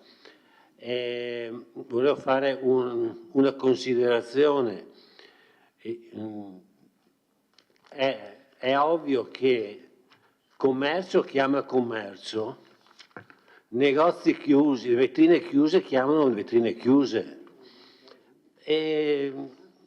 Il quadrilatero è nato come centro commerciale, no? pensare di sostituire dei negozi con degli uffici che, come è stato detto, che il pomeriggio sono chiusi, il sabato sono chiusi, non hanno una vetrina illuminata la sera o di domenica dove le persone fanno una passeggiata, vanno a vedere e a curiosare, vuol dire penalizzare ancora di più la situazione attuale. Io capisco che c'è la crisi che non è solo vittoriese, le troviamo in tutte le città, però non mi sembra questo un modo per cercare soluzioni. Anzi, io penso che addirittura dove c'era l'ex farmacia si potrebbe pensare di rimetterla a disposizione del commercio, spostare quegli uffici dove sono uffici ce ne sono dappertutto, e dedicare quel posto là, incentivare, dando magari un'offerta vantaggiosa affinché torni un negozio, e nell'angolo dove c'era l'APT, l'azienda di soggiorno, potrebbe benissimo tornare l'ufficio turistico che è aperto il sabato, può essere aperto anche la domenica, era aperto la domenica con dei volontari, c'è la biglietteria. E allora in questo modo secondo me si dà un incentivo al commercio. Pensare invece di chiudere quelle vetrine è un ulteriore peggioramento della situazione attuale.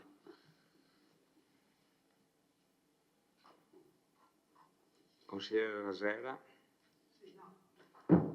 Io vorrei chiedere alla consigliera De Nardi quali sono i provvedimenti che avete fatto per riempire i negozi, perché non ricordo. Allora, noi comunque abbiamo fatto con Fidimpresa un accordo per agevolare l'accesso al credito, abbiamo fatto una riduzione dell'IMU per i negozi sfitti, abbiamo comunque fatto qualcosa per le imprese di start-up, per l'imprenditoria femminile, l'imprenditoria giovanile, abbiamo dato dei contributi a fondo perso. Cioè, io non so cosa possiamo fare di più per portare la gente a aprire questi negozi. Me lo dirà lei. Grazie. Altri interventi? Consigliere De Nardi, prego. Consigliere Rasera, noi non è che abbiamo fatto provvedimenti, abbiamo fatto iniziative. L'arte nell'area del quadrilatero l'abbiamo portata noi. E ci sono state almeno 3 persone che, parlando con me e col sindaco, ci hanno detto: non mi ero mai accorto di quel negozio. Vedendo quell'intervento che avete fatto mi è venuto voglia di provare a stare lì. Lei non ci crederà, ma è andata così. Quanto a Fidimpresa, gli ricordo che l'avete fatto dopo 1 anno e mezzo che lo chiedevamo noi. No, l'avete fatto 1 anno e mezzo dopo che l'abbiamo chiesto noi. In consiglio comunale abbiamo fatto mozioni nel periodo Covid chiedendovi di fare i fidi, di aumentare gli importi dei fidi, e le avete bocciate. Come avete bocciato la famosa mozione in cui noi chiedevamo di ridurre ulteriormente le imposte a chi riduceva nel periodo del Covid gli affitti, a chi riduceva gli affitti di dare un'ulteriore quota di riduzione dell'imposizione. Ce l'avete bocciata 2 volte, salvo farla dopo 6 mesi. 2 volte l'avete bocciata quella mozione. L'avete fatto dopo aver bocciato per 2 volte le nostre mozioni con l'ennesimo analogo contenuto. Non solo, la nostra proposta era anche modulare, e vi abbiamo detto: perché chiedere solo la riduzione dell'affitto nell'importo massimo, altrimenti non si riduce niente. Se uno è in grado di ridurre solo di 100 euro l'affitto al conduttore, ridurremo proporzionalmente il beneficio fiscale, ma diamoglielo lo stesso. Ci avete detto di no. tanto che lo stesso assessore alla fine della discussione ha detto beh sì, avremmo anche potuto farlo ma non lo facciamo. Quanto all'IMU non mi venga a dire che l'avete ridotta, l'avete aumentata, perché l'IMU sulle cosiddette seconde case è aumento dell'IMU su tutto quello che non è prima casa, quindi compreso negozi e altro. Se lei non sa che cosa vuol dire aumento dell'IMU sulla seconda casa, chiamata seconda casa, è in realtà aumento dell'IMU su tutto quello che non è prima casa.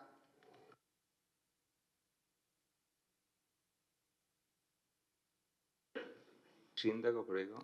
Sì, grazie. Al di là di questi discorsi un po' sconfusionati, che il problema è molto più ampio, il problema del commercio è ben diverso. Potrei rispondere alla consigliera Denardi: avevate la possibilità di partecipare al bando per il distretto del commercio e non l'avete fatto, l'abbiamo fatto noi, ma se continuiamo a fare come i bambini, voi non avete fatto una cosa, voi sì, su e giù, noi andiamo fuori nel discutere un problema serio che è quello del commercio e dei problemi del commercio che andiamo adesso a vivere, che sono dovuti comunque a un cambiamento radicale della società, ok? Dell'avvento del commercio online.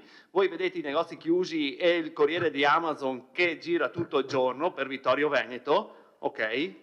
E questo è un problema, ma è un problema che qui dentro non sappiamo risolvere nessuno di noi. Non abbiamo le capacità tecniche per risolvere questo problema. È un problema che riguarda tutta l'Italia, tutta l'Europa, e abbiamo bisogno di professionisti che creino le condizioni perché i negozi vengano riaperti. E quindi qua bisogna fare un ragionamento complessivo, non limitarci tu hai fatto no, tu hai l'IMU, no.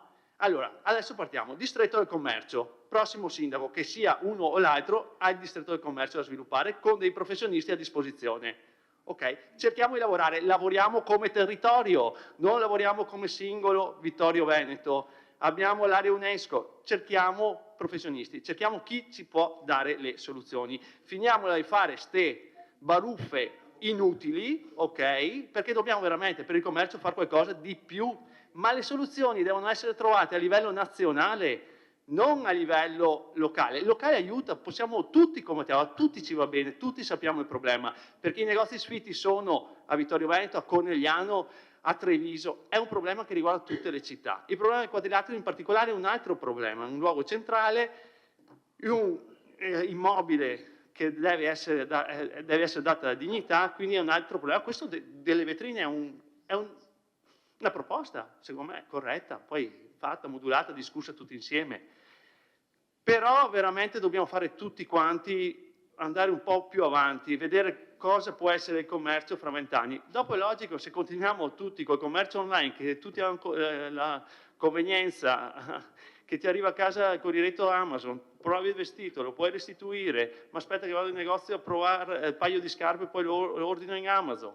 No, cioè dobbiamo fare anche noi qualcosa di più.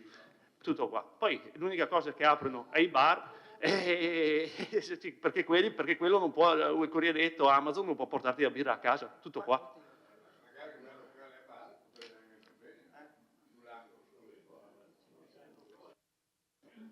Bene, Assessore Antiga. Grazie Presidente.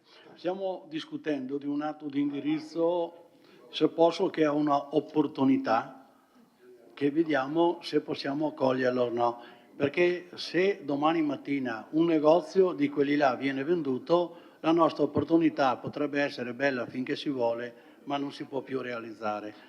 E se il consigliere De Antoni ha visto, è stato per esempio il negozio, quello dell'ottico, manca nel layout, potrebbe essere che il negozio dell'ottico ci possa essere il punto turistico, perché no?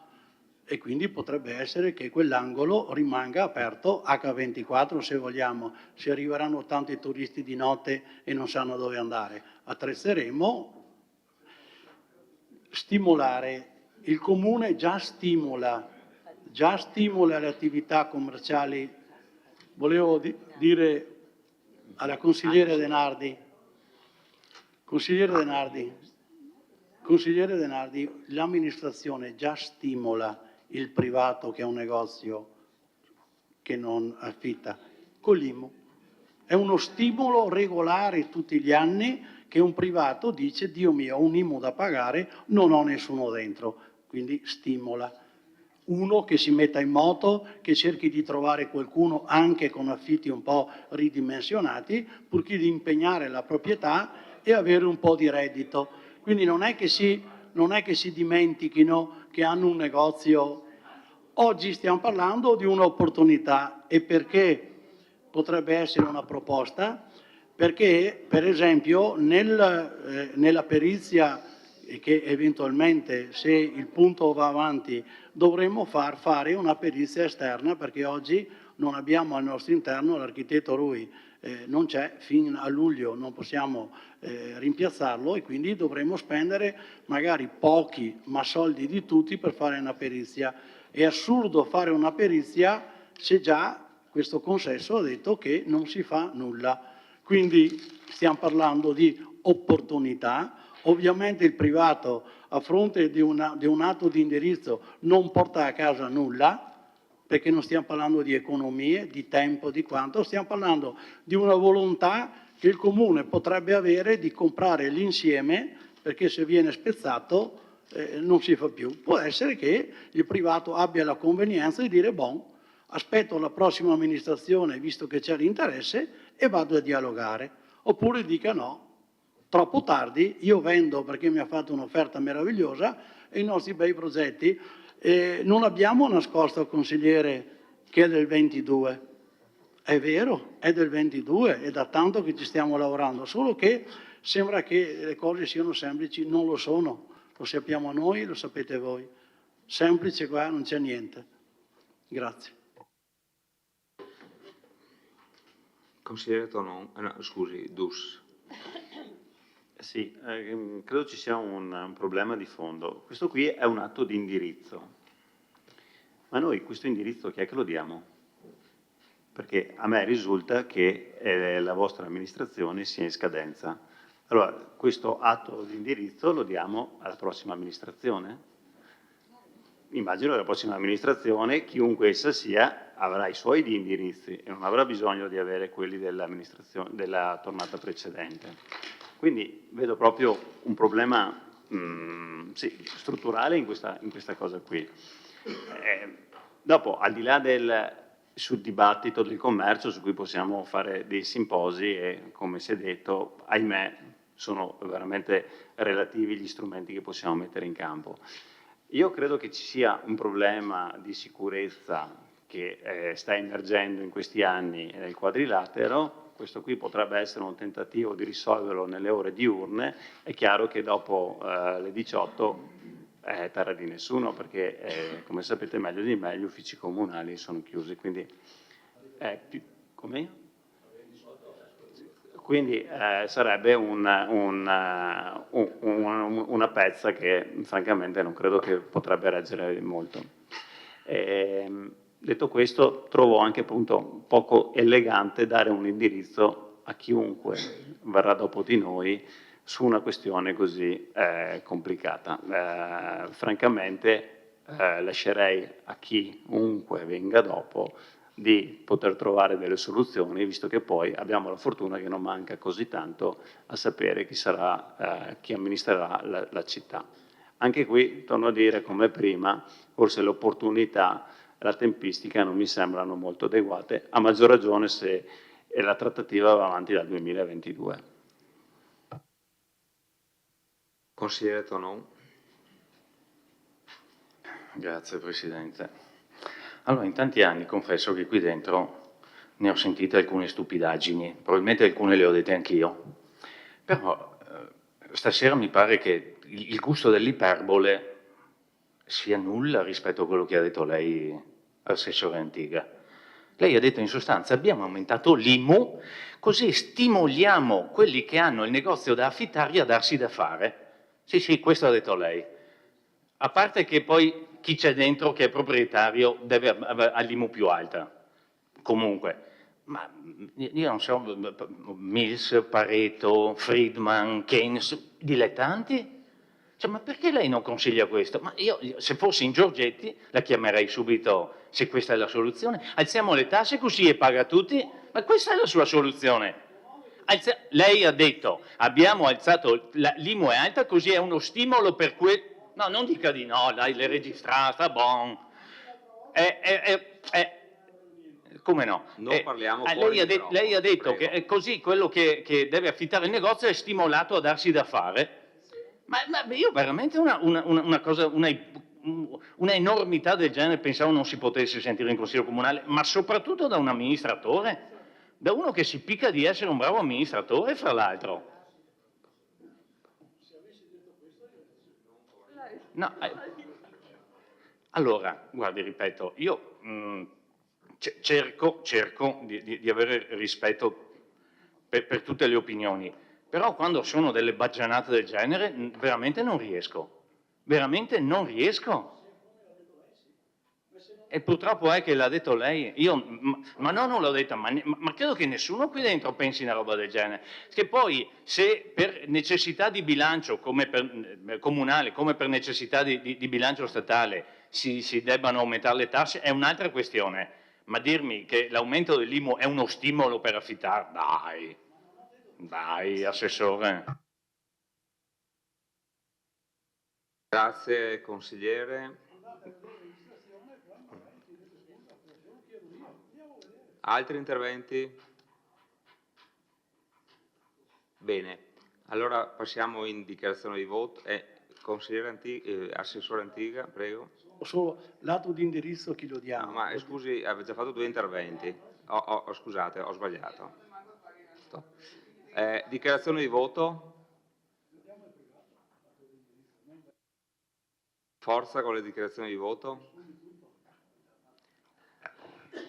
Capogruppo Rosset, prego. Grazie Presidente. Le varianti urbanistiche e la loro programmazione sono tutte figlie di scelte politiche. Assumere questo provvedimento a ridosso delle imminenti elezioni amministrative, come già evidenziato da altri miei colleghi consiglieri, lo troviamo inopportuno, perché, come già detto nel mio precedente intervento, può limitare la libertà decisionale della prossima amministrazione. Il nostro voto, ovviamente, è contrario. Grazie, Capogruppo Rosset. Altre dichiarazioni di voto? Bene, non ce ne sono, passiamo in votazione.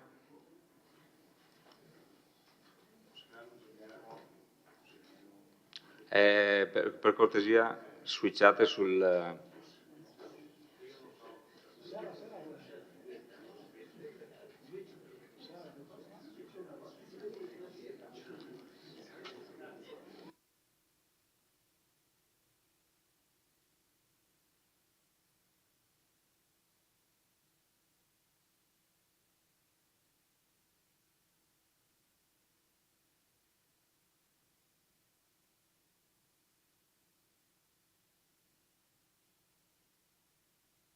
Apro la votazione.